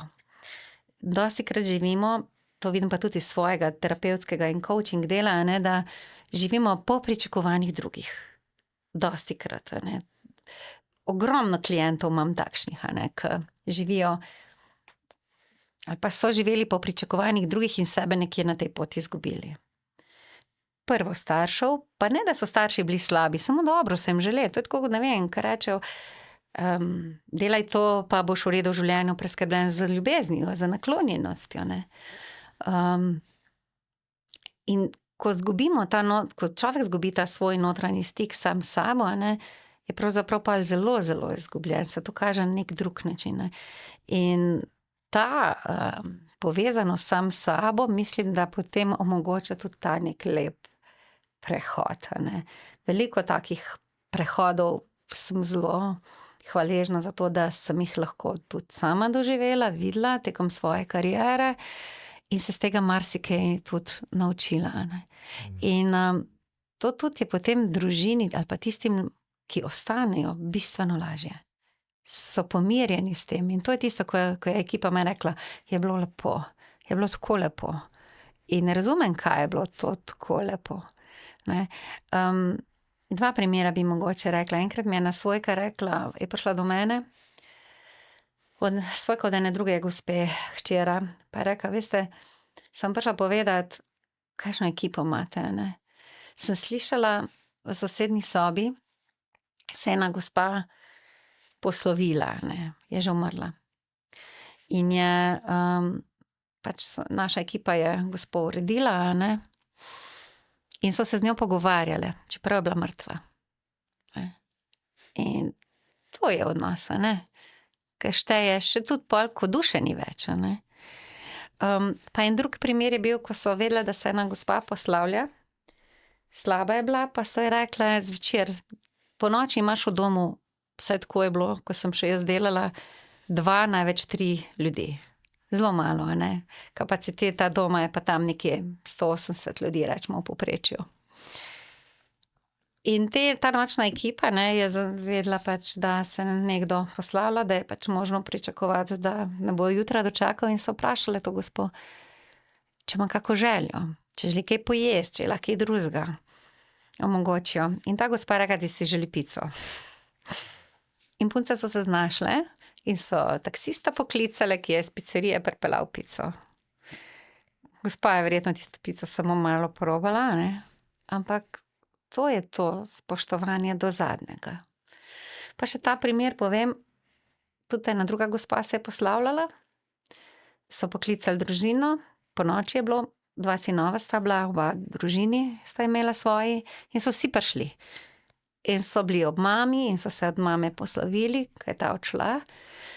In jaz prijem zjutraj v službo in mi pride naša sestra in mi pove, nekaj vam moram povedati, je rekla, ne vem, če je prav, ampak mi smo danes ponoči spile deci vina.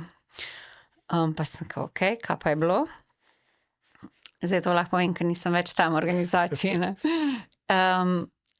Kakšne so okoliščine, kaj pa je bilo, ne? In so pač povedali, da je ta družina se prišla posloviti.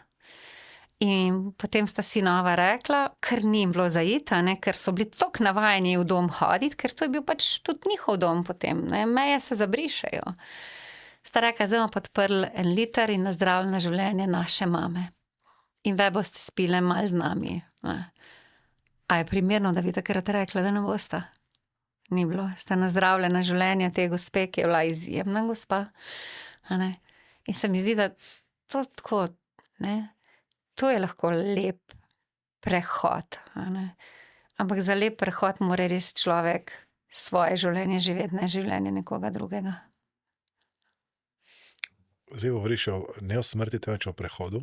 Ja. Kam misliš, da gremo? Pojma nimam. Ne vem. Ne vem. Kaj pa vem? Se to, ker je energija, ne? Ne vem. Težko komentiram, ampak kam pa res gre človek, ne vem. Mi smo zelo, glede na to, da smo se seveda s paliativo pravzaprav vsi ukvarjali v hiši, a ne. Pri nas je bil tudi hišnik izobražen za področje paliative. Zato, ker je vstopil v sobo, kjer je mogoče nekdo res bil v paliativnem stadiju, a ne. In se mi zdi, da v domu ne moreš biti nedotaknjen, ne. Tako da smo se vsi s tem ukvarjali. Odgovora ni, ampak mogoče je tudi malo lažje s tem, a ne, če tako na tak način rečemo, ne. Saj ne vem, telo pač gre, a ne, kam gre pa duša, energija, to, kar pravzaprav človek je, ne. Težko rečem, a ne. Mogoče to nekako, da sem se navzela te terminologije od ekipe, ke so z nekim takim spoštljivim tonom, saj iz tega prej tudi sama nisem znala, vedela, jaz sem se od njih učila. In se mi zdi, da tudi ena to pomembna vrlina vodi, a ne, da zna prepoznavati to, kar drugi znajo. In da se od njih učiš in validiraš na ta način, da od njih, da to pol uporabljaš, a ne. Torej, vi niste govorili o smrti, ste govorili o prihodu. Ja, ali pa se je poslovila, so rekli, ali pa se je poslovil. Saj, kdo bi nas čudno gledal, a ne, kam se je poslovil, kdaj pride, a ne. Tako da, saj smo tudi o smrti direktno nagovarjali, veliko smo hospic imeli tudi v hiši, ko smo ga prvič tako nadobudno povabili v hišo, da bojo pa zdaj stanovalci svoje vnaprejšnje volje izjasnili pa povedali, a ne, jih je bilo manj, da samo 3 so prišli poslušati, a ne. Zato, ker pač je smrt tabu, a ne. Kljub temu, da vsi vemo, da pač nekoč bomo umrli, a ne. In če je kakšno dejstvo, to dejstvo definitivno drži in da bolj si starejši, a ne, manj imaš časa na voljo. To je dejstvo, to ni nič drugega, ne. Ampak, kaj jaz vem, po drugi strani je pa tako, ne, da ti v nekem segmentu smrt rata tudi prijateljica, ne. Ker se zavedaš svoje minljivosti, veš, da imaš odmerjen čas. Kaj bo človek s tem naredil? Ne. Se odpirava zdaj na področje, ki je mogoče področje, ko se je sama rekla, da je tabu. Ja. Ljudje se ne upajo toliko izražati ali pa govoriti o njemu, tudi jih je strah. Kaj rečeš nekomu, pa si rekla takrat v tistem obdobju, ki je bilo strah smrti? A je bil kakšen tak primer, da so se ljudje bali? Ali pa niso hoteli iti, ker se reka sama, da niso odločijo. Jaz se spomniš se zdaj enega božiča pred leti, ko je moja nona rekla, to je zadnji božič, ko smo skupaj in se kako nona, dejte, prosim, ker meni se zdela dobra in v resnici je bilo par tednov kasneje, ko je res ni bilo več, tako da mogoče se ljudje odločijo, zdaj grem in eni se bojijo odločiti in a je ta strah možno, da upočasni ali pohitri, je kakšna taka izkušnja? Jaz mislim, takrat, ko so nekako rešene zadeve, a ne, da nekateri so v zelo slabem zdravstvenem stanju, pa ni to nobena kvaliteta življenja, ne govorimo o tistih, ko sva prej govorila o nekih takih primerih polnih življenja. Je podaljševanje življenja, ni pa kvalitete življenja, a ne. Ti dostikrat ostajajo, ja, ker jih je strah smrti, ker ima nekaj nerazrešenega. To sem jaz nekako v svoji praksi spoznavala. Največkrat odnose. Z nekom nekaj ni bilo zaključeno, a ne. In so iz tega vidika ostajale stvari tudi odprte, a ne, nerazrešeni odnosi. In dostikrat je bil ta strah. Po drugi strani pa pač jaz govorim to, kar sem jaz z ljudmi doživljala. Ne vem, če je to prav ali narobe, a ne. Težko je biti pameten, a ne. Ampak po drugi strani pa tisti, ki so nekako bili pomirjeni z sami sabo v prvi vrsti in ljudmi okrog sebe, so pa nekako bili tudi pomirjeni s tem, kaj mi je življenje dalo in jih ni bilo smrti strah. Ena gospa je vsako leto rekla, zdaj bi pa že jaz odšla. Zdaj bi pa že odšla, ker mi starost ni lepa, res ni lepa, ne. Pa je še kar bila, a ne. Ampak ona je to tako govorila, po drugi strani je bila taka navihana, simpatična, vedno zabavna, pravzaprav po drugi strani bi rekla polna življenja, ne. Je nekaj rekla, kot da bi bilo malo predolgo in toliko časa, prenerodno toliko časa živeti, a ne, ali pa pač toliko starih ljudi ni več okrog mene, čeprav smo bili v domu starejših, a ne. Ampak se mi zdi, da neko to zaupanje, ne, da ljudje zaupajo, da je okej, da je pač to del življenja, da se sprijaznijo, da so to, kar jim je bilo dano, ta čas, to življenje, v najboljši možni meri izkoristili. In tudi, na primer, meni je bilo to vedno eno tako, en stavek, ki mi je dal eno dovoljenje, da sem znala mejo sama pri sebi postaviti, kaj se me dotakne ali pa do kje se me nekaj dotakne, ker ne moreš, da se te ne bi dotaknilo, ko delaš s takimi različnimi zgodbami, družinami. Mi je bilo lažje delati z starimi ljudmi zaradi tega, ker sem si vedno rekla, imeli so svojo priložnost, imeli so svoj čas na voljo, svoje življenje. Kaj so z njim naredili, je bila njihova odgovornost. Zato mi je bilo mogoče z otroki vedno nekako težje delati, ali pa si predstavljam, da mi je bilo zelo težko, ker je otrok neobogljen, ne more sam za sabo nekako odločati, ne ve, ne zna. To so pa odrasle osebe.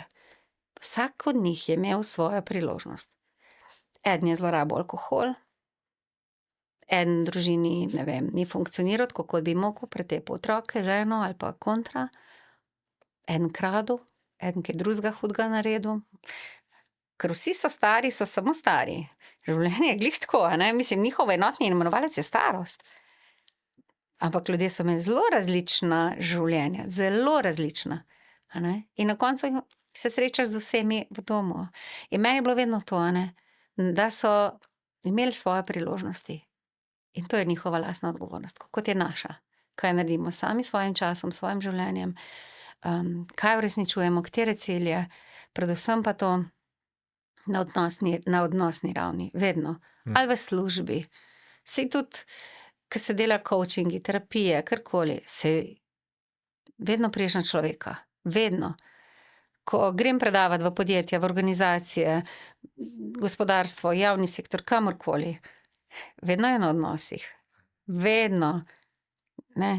Vedno pridemo na tja. Tudi, ko odnosi štimajo, kolikor toliko štimajo, so pa tudi rezultati, ki se v bilanci poznajo. Vedno. Zato je težko reči včasih, ko pride do konflikta med dvema sodelavcama, ja, sej midva se ne razumeva, sej na najinem delu se pa to ne pozna. Pa kako se pozna? Ker je v zraku. Ker če pride nekdo tretji zraven, to točno prepoznava, vidi, da nekaj ne štima. Tako da ne vem, ta avtentičnost, stik s sabo, čeprav se tudi v zadnjem času skuša malo te besede avtentičnosti izogibati, ker pravzaprav nismo vedno avtentični. Ker, ne vem, če pridem sem, pa sem slabo naspana, najrajš ne bi, ali pa v službo šla, pa tega naredila, pa se zberem, pa se naredim najboljše možno, kar je. Mogoče bi po resnici kaj drugega počela, ali pa šla spat. Ampak glih zato, da kam je pa pomembno, pa dragoceno, da te stvari pri sebi prepoznavam in da za tisto se zberem in spravim kup in rečem, da mi je to pomembno. Odprla se zdaj kar nekaj tem, od te neke svoje lastne odgovornosti za svoje življenje, odgovornosti za odločitve. Vsak ima neko svojo lastno izbiro. Deva nekaj nasvetov mogoče za ljudi, ki ne poslušajo. Recimo, eden je tak, ki sem ga prepoznal pri tebi, je, v primeru, če imate neko starejšo osebo v svojem življenju, to je lahko starš, stari starš, stric, teta, pač nek sorodnik, pa tudi oseba, ki vam je bila blizu v nekem trenutku, da lahko ta oseba mirno odide in boste zelo pomagali, če se boste umirili ali pa če boste naredili neko pomiritev odnosa. Torej, da greste do te osebe, odpustite, če mislite, da je kaj za odpustiti, ali pa dovolite, da se ta odnos pomiri na nek način. No, je to nek nasvet, ki ste tudi kdaj svojcem dali, da so, ker ne verjamem, da so vsi svojci bili idealni svojci, tako v smislu, da so bili v neki skrbi za to pomiritev, ki si rekel prej, da je dragocena, da ljudje lahko potem imajo lepšo smrt, ali pa da se lažje postavijo. Absolutno, se strinjam, ja, točno tako, da vsaj priložnost dati. Pa ne toliko zaradi drugega, kot zaradi sebe. Ker ko je prepozno. To ne pomeni, da se vsi potem razumejo, ampak odpustiti v tem primeru, da posameznik lahko je bolj, ali pa da je miren. Jaz se spomnim enega našega gospoda, zelo se je navezal na mene, tako. In bil je dolgo časa nepomičen, nisem njegove življenjske zgodbe poznala in on je mene prosil, pokličite moje hči. In klicale so socialne delavke, sestre, vsi, in pol sem jo še jaz klicala. In sem govorila s to hčero, a ne. Se kao, oče je prosil, da vas pokličem, a ne. Pa je rekla, saj vem, ni prihajala v dom, a ne. Je rekla, vem, so me večkrat že vaši kolegi klicali, rekla, ampak jaz ne morem. Jaz njemu ne morem oprostiti, kakršen oče je on bil. In mi je razlagala zelo hude stvari, zelo hude. In enostavno je rekla, ne bo me. Zato, ker za mene je edino dobro, da pač ne pridem. In ta hči ni prišla. Ampak pa je bila moja naloga, da sem jaz šla do tega gospoda. In da sem mu povedala, ne, da zdaj sem jo pa še jaz klicala, ne, ker je bilo njemu pomembno, da jo prav jaz kličem. In vsaka pač povedala mi je to in to, in iz tega razloga pač, da ne želi, ne. In on je začel jokati. In je rekel, saj vam je čisto prav povedala. Jaz sem bil oče njen, nisem bil pa oče v pravem pomenu besede, a ne. Veliko hudega sem naredil, bil je alkohol, nasilje, vse živo, a ne. Ampak jaz sem pač nekako v tisti debati prišla do tega, ne, da je vsaj poskusil.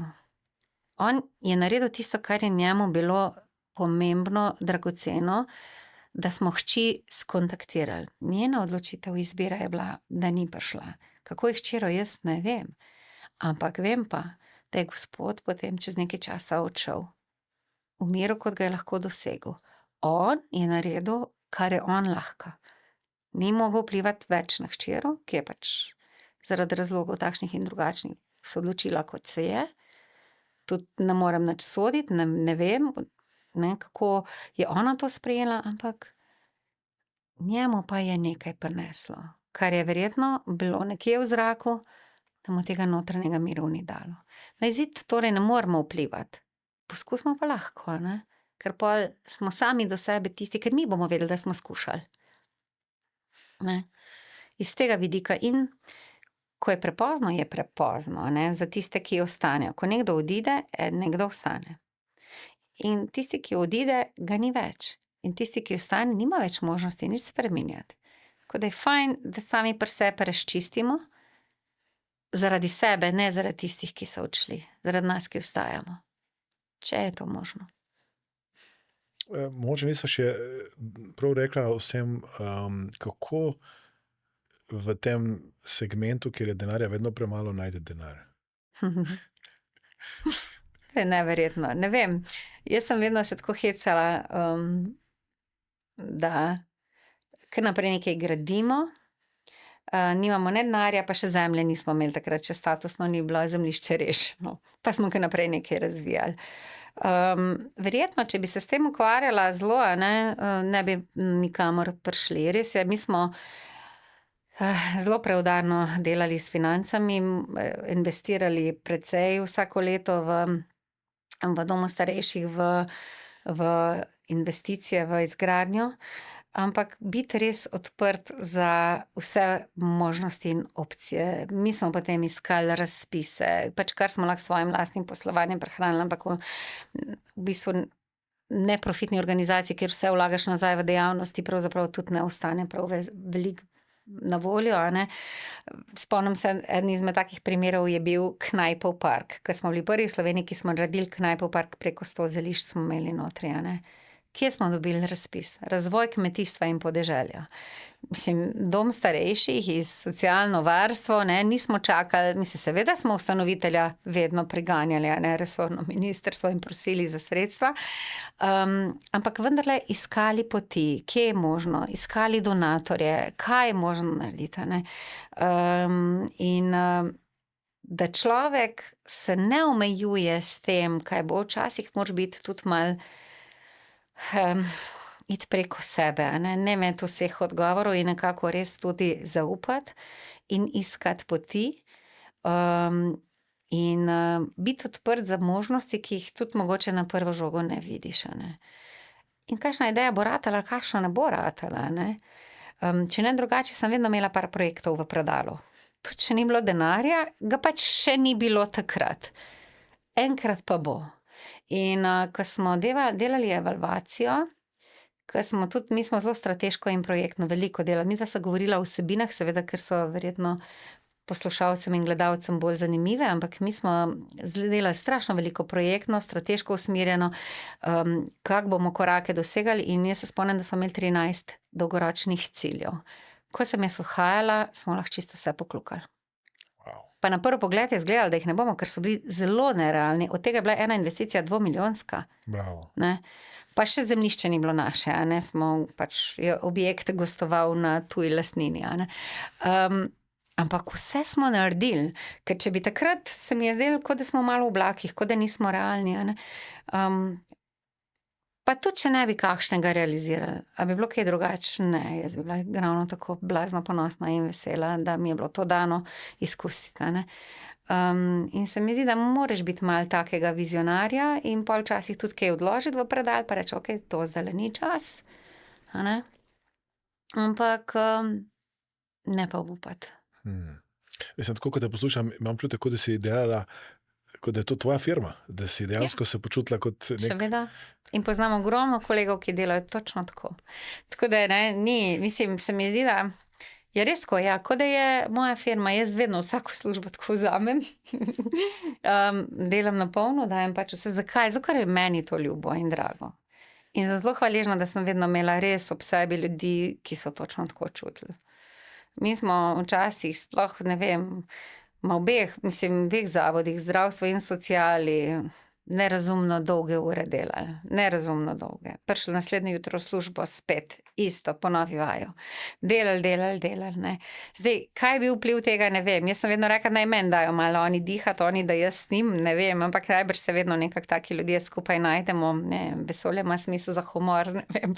Nikoli pač se pravzaprav nismo nikjer ustavili.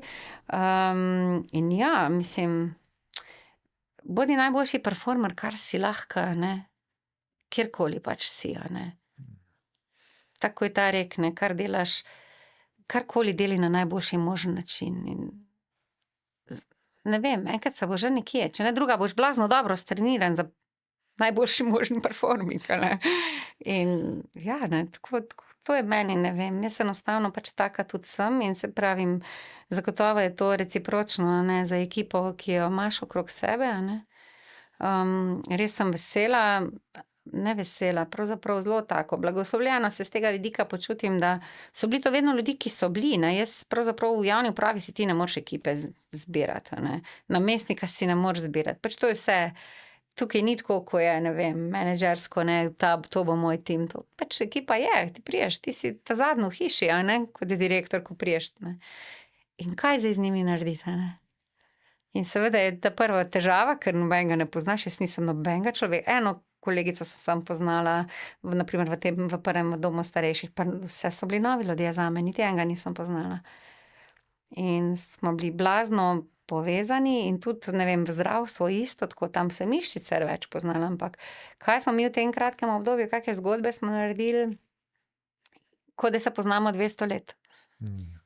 In tudi rezultati so bili takšni, da smo v blazno kratkem času izjemne premike delali. Tako da ne vem, kaj je to tisto, ampak ja, jaz vsako službo vzamem tako, kot da je moja, karkoli pač delam. Bravo. Rekla si, da zdaj hodiš v podjetja, predavaš, coachaš, delaš terapije. Kaj pravzaprav počneš sedaj s vsemi temi znanji, ki si jih pridobivala? To je neko moje, bi rekla, osnovno ogrodje, a ne. Začelo se je tako, a ne, da mi znanje ne bi ušlo. Sem začela na prvi način pač delati z ljudmi. Zato, da sem stalno v stiku. Ker človek drugače hitro pozabi, oziroma, kar jaz opažam, se zateka človek k tistemu, kar mu je najbolj poznano, a ne, o čemer si pač, in določene vsebine grejo mimo, a ne. In s tem, ko predavam, ko coacham, ko delam terapije, psihoterapijo, ohranjam znanje pri sebi.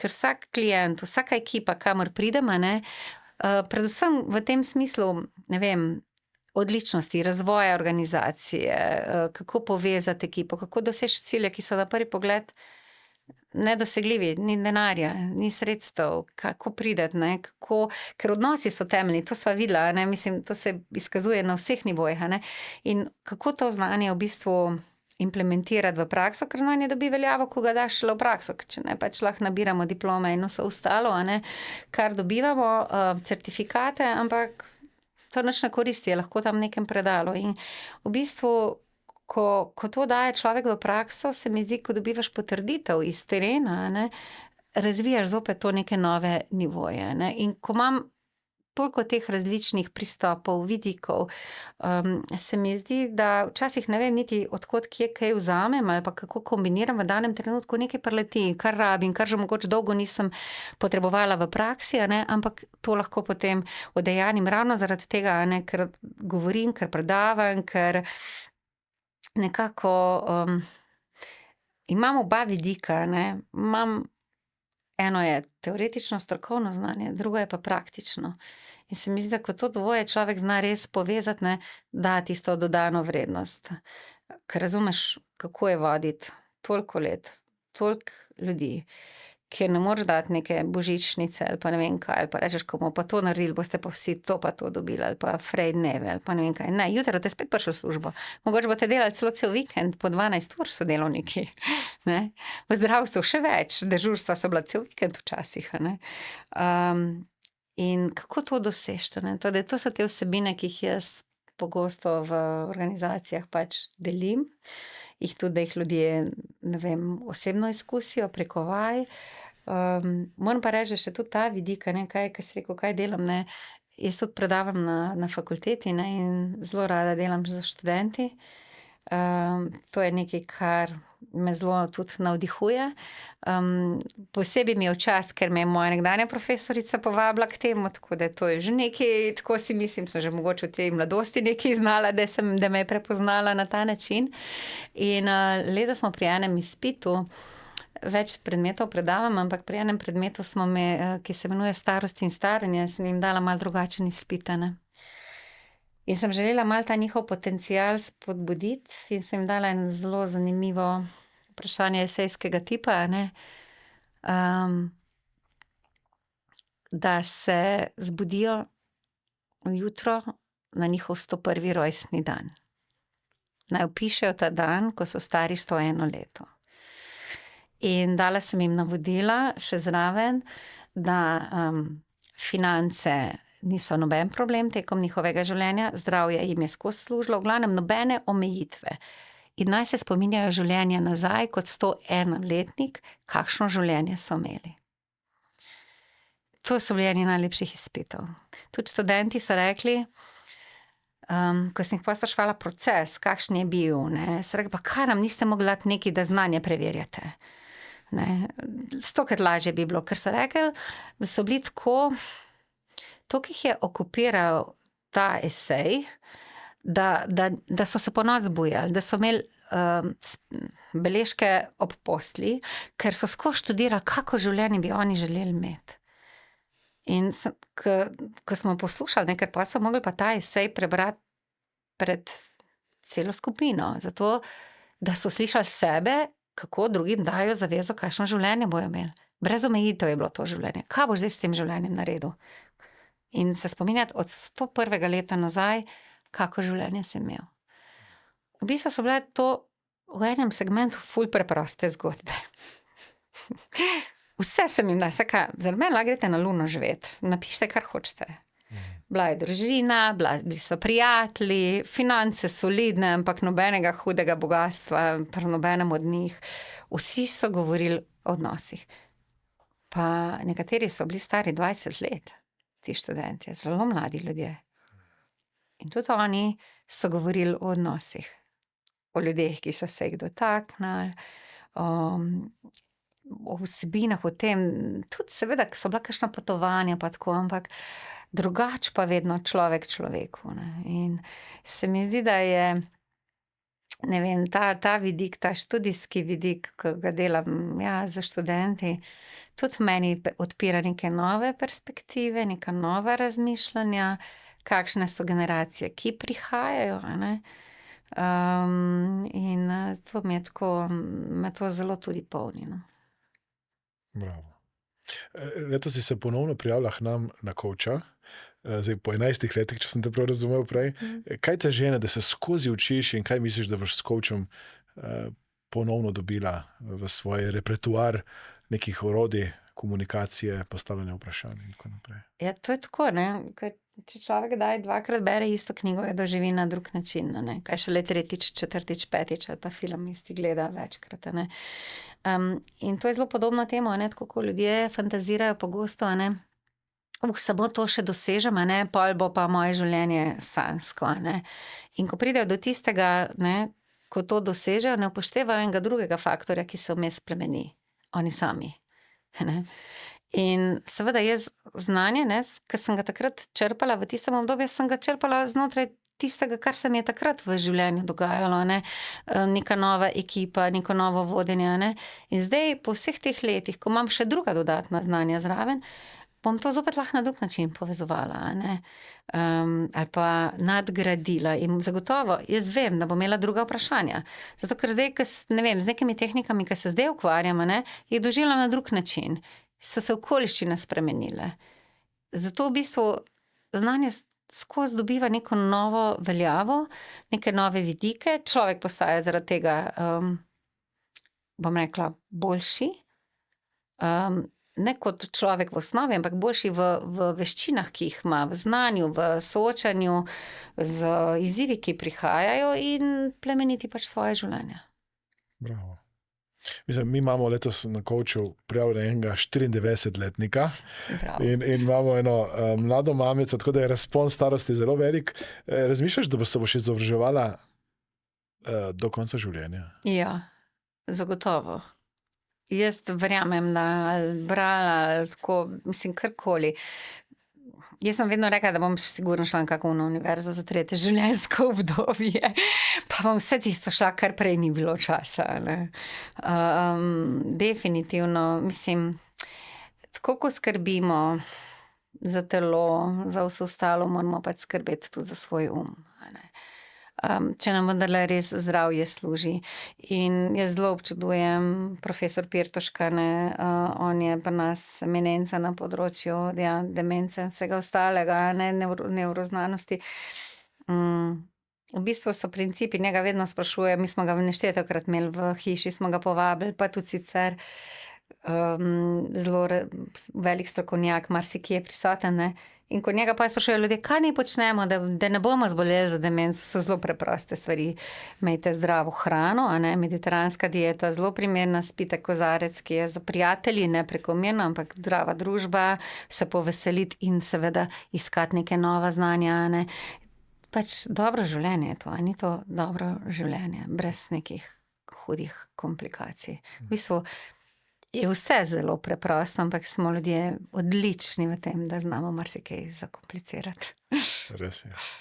Kaj je tvoj nasvet vodjem, ki bi se radi naučili neurolingvističnega programiranja, NLP-ja, coachinga? Zakaj misliš, da je pomembno, da to znanje dobijo?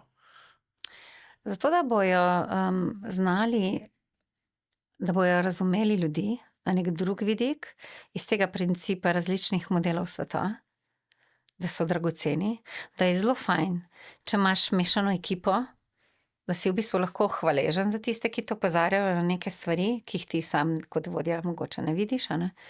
Da ta raznolikost dela ekipo s bistveno več potenciala, kot če bi vsi na isti način razmišljali, a ne? In predvsem, da bojo ujeli te drobne trenutke vmes, ko bo ti člani ekipe te stvari delili, a ne? Ker poje bo imel ful veliko kapitala, s katerim bojo lahko dosegli tisto, kar je mogoče res na prvi pogled nedosegljivo. Bravo. Preden končava, daj mi še to povej, če bi imela čarobno palico, da bi bila recimo zdaj ministrica, ki pokriva in zdravstvo in socialno varstvo, kaj so prve stvari, ki bi jih takoj naredila, da bi to področje postalo takšno, ker sem poslušal o tem vašem domu, da bi vsi domovi, vse zdravstvene ustanove dali prav to izkušnjo, človeško izkušnjo, pa to človeškost v ospredje. Kaj misliš, da bi ti kot glavna prva oseba v državi naredila, da bi še več Nemcev in vseh ostalih prišlo k nam in rekli, vi ste pa številka ena država na tem področju, v Evropi in na svetu? Lažje komentirati, a ne, ko nimaš čarobne palce ali pa ko nisi v tistih čevljih, a ne, kavč komentatorji ali kako reče pri nas, a ne.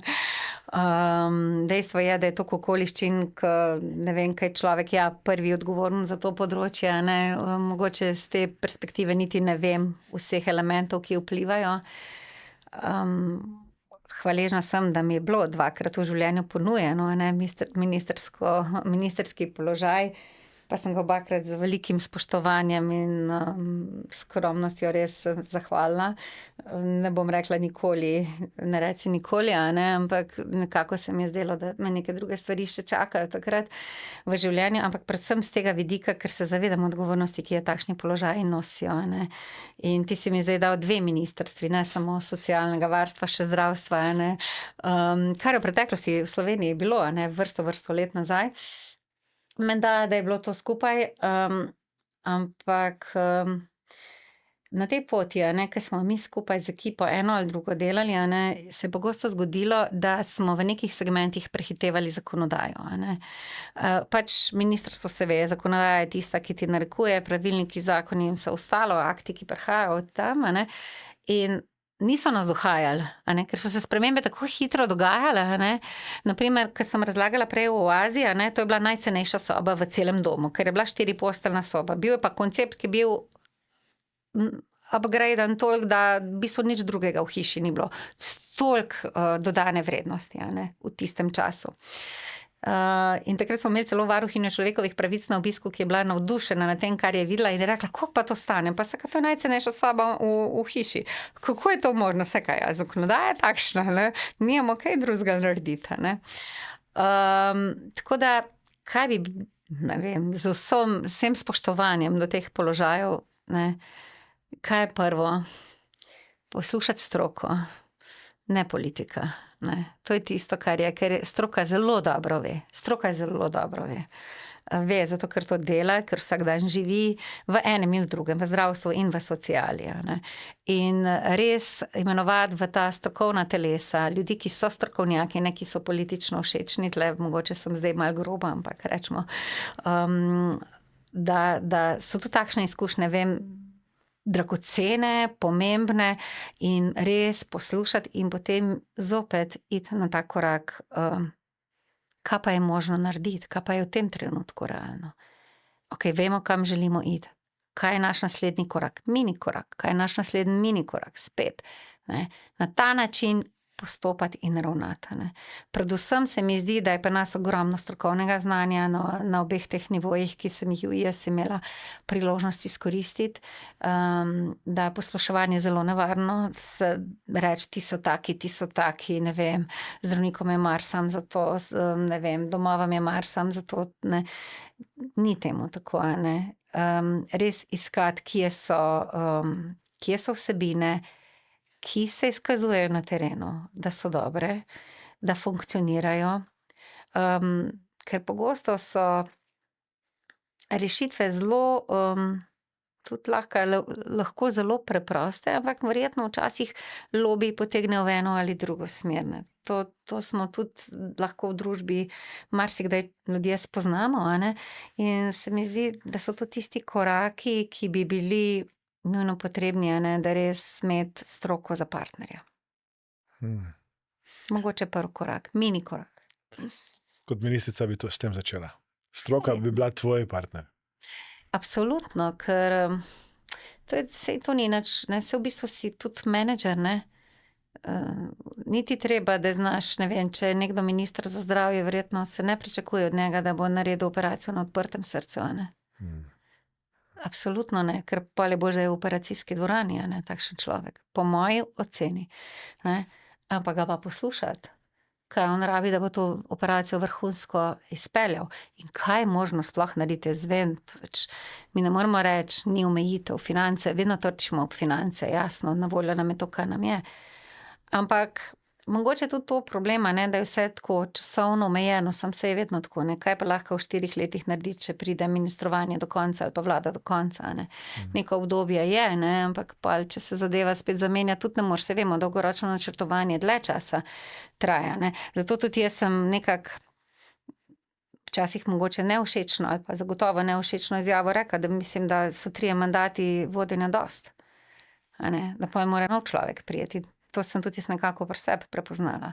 Zato, ker vidim druge stvari, ker ta notranji ogenj lahko z časom tudi malo mogoče ugasne, a ne. Sej, ne, jaz bi še tudi lahko na določenem položaju vztrajala, pa ne vem, do upokojitve, še vrsto let to počela, ne. Ampak se mi zdi, da je pošteno v prvi vrsti najbolj do mene, absolutno pa do ekipe in do ljudi, ki te storitve koristijo, da pride nekdo z drugo perspektivo, z drugim vidikom, drugim načinom razmišljanja in stvari še bolje izpelje. Je kakšno vprašanje, ki ti ga nisem postavil, pa bilo dobro, da ti ga postavim? Ne, se mi zdi, da sva tako paleto življenja, če se prav sva rekla, da bo o vodenju govorila, se vsega dotaknila, da ne vem, se mi zdi mogoče ne vprašanje, ampak če nekje s tem zaključujeva res s to vero, no, da se mi zdi, da če bi ljudje prepoznavali, vedeli, kaj vse so sposobni narediti, ne? In da se ne bi nekje na enih točkah ustavila zaradi, strahu, nekih drugih prepričanj, drugih, ne svojih lastnih, a ne, bi živeli neverjetno dobra življenja, ne. In ker strah ni nekaj, ne, da ker če te je strah, pa ne narediš, ne, je, da narediš kljub strahu, ker pa boš naredil presneto dobro, ne. Mogoče to vprašanje, ki sem že prej hotel to vprašati, če bi bila zdaj študentka, pa bi dobila na izpitu vprašanje, kako bi ti si želela, da življenje izgleda, ko si stara 102 leti. Kaj bi bile 3 točke, ki bi jih napisala? Odnosi bi bilo prva stvar, ne, da bi vlagala v odnose, da bi mi bilo, ne vem, in predvsem eden temeljnih odnosov, a ne odnos sam do sebe. Da res bi živela življenje na ta način, a ne, da je z mano usklajeno. Tako, ko nekje čutiš, da ti ni, ne vem, kot ti ni več izziv, kot, ne vem, tako, ko službo menjavamo, ne, nekje sem prebrala, da imamo 7 karier, 7 življenj, ne samo mačke, tudi ljudje, ne. Ampak zakaj to ne naredimo? Zaradi strahu verjetno, ne vem, drugih ovir, ne. Tako da rečemo, jaz ne vem, katero življenje zdaj živim in sem zelo vesela za te spremembe, na kariernem področju, zato ker mi prinaša neke nove vidike. Tako da ta drznost, ta vera v sebe, a ne, to odnosi, odnos sam s sabo, odnos z drugimi in vera v sebe. 3 točke. Bi dobila 10 za to? Ja. Kako si recimo rekla, ta oseba dobi 10 na faksu? Ja, jaz sem jim dala zelo konkreten okvir, ki ga je bilo treba spoštovati. Bilo je treba tudi vidik starega človeka, vse kar starost prinese, to, kar imamo strukturo narejeno, da zdaj je bilo to čutiti v tem eseju. In drugo, da ni bilo nobenih ovir, ker zelo pogosto, ker včasih so mi študente prej prinesli pokazati, a je to v redu, pa zakaj ne ni, zato ker tle bremzate, ker ni bilo tega, da ni meja. Ampak ljudje smo tako naravnani, da so sami se postavljali meje. Jaz sem jim pisno navodilo dala, ni meja, vi lahko naredite, kar hočete s svojim življenjem. Ni meja. Ampak, ne vem, pri 101. letu pa ne morem teči maratona. Me ne zanima. Ne? Razmišljaj, kaj bo. Ker nekaj od tega bo pa verjetno res. Bravo. In to je bilo tako, jokali smo vsi po vrst, ko smo te izpite poslušali. Vsak se nas je dotaknil, in meni je bilo najbolj, me je pa to presenetilo, ker to pa res nisem računala, da bo rekli, da niso spali, da so skozi o tem razmišljali, da je bilo to tako kot neka obsesija. In ena študentka je celo iz tega pol tako mini knjigico izdala. Wow. In jo je dala še pol svoji družini. Bravo. Tako da nori projekti z tega nastali, mislim, to mi je bilo zelo dragoceno. No. En stavek, ena misel za konec.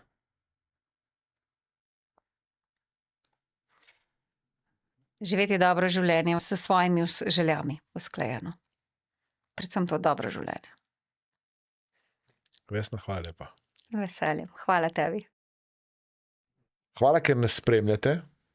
Prosim vas, da se naročite na naše podcaste tako, da kliknete na gumb subscribe oziroma naroči se in s tem boste prvi obveščeni o vseh novih vsebinah, ki jih pripravljamo povsem brezplačno. Sponzor tega podcasta je Mastermind Akademija. Vabljeni na delavnice, kjer boste z novimi znanji in orodji lahko spremenili svoje življenje. Vabljeni, da komentirate, všečkate in tudi delite ta podcast, kajti s tem nam pomagate, da se dotaknemo večjega števila ljudi.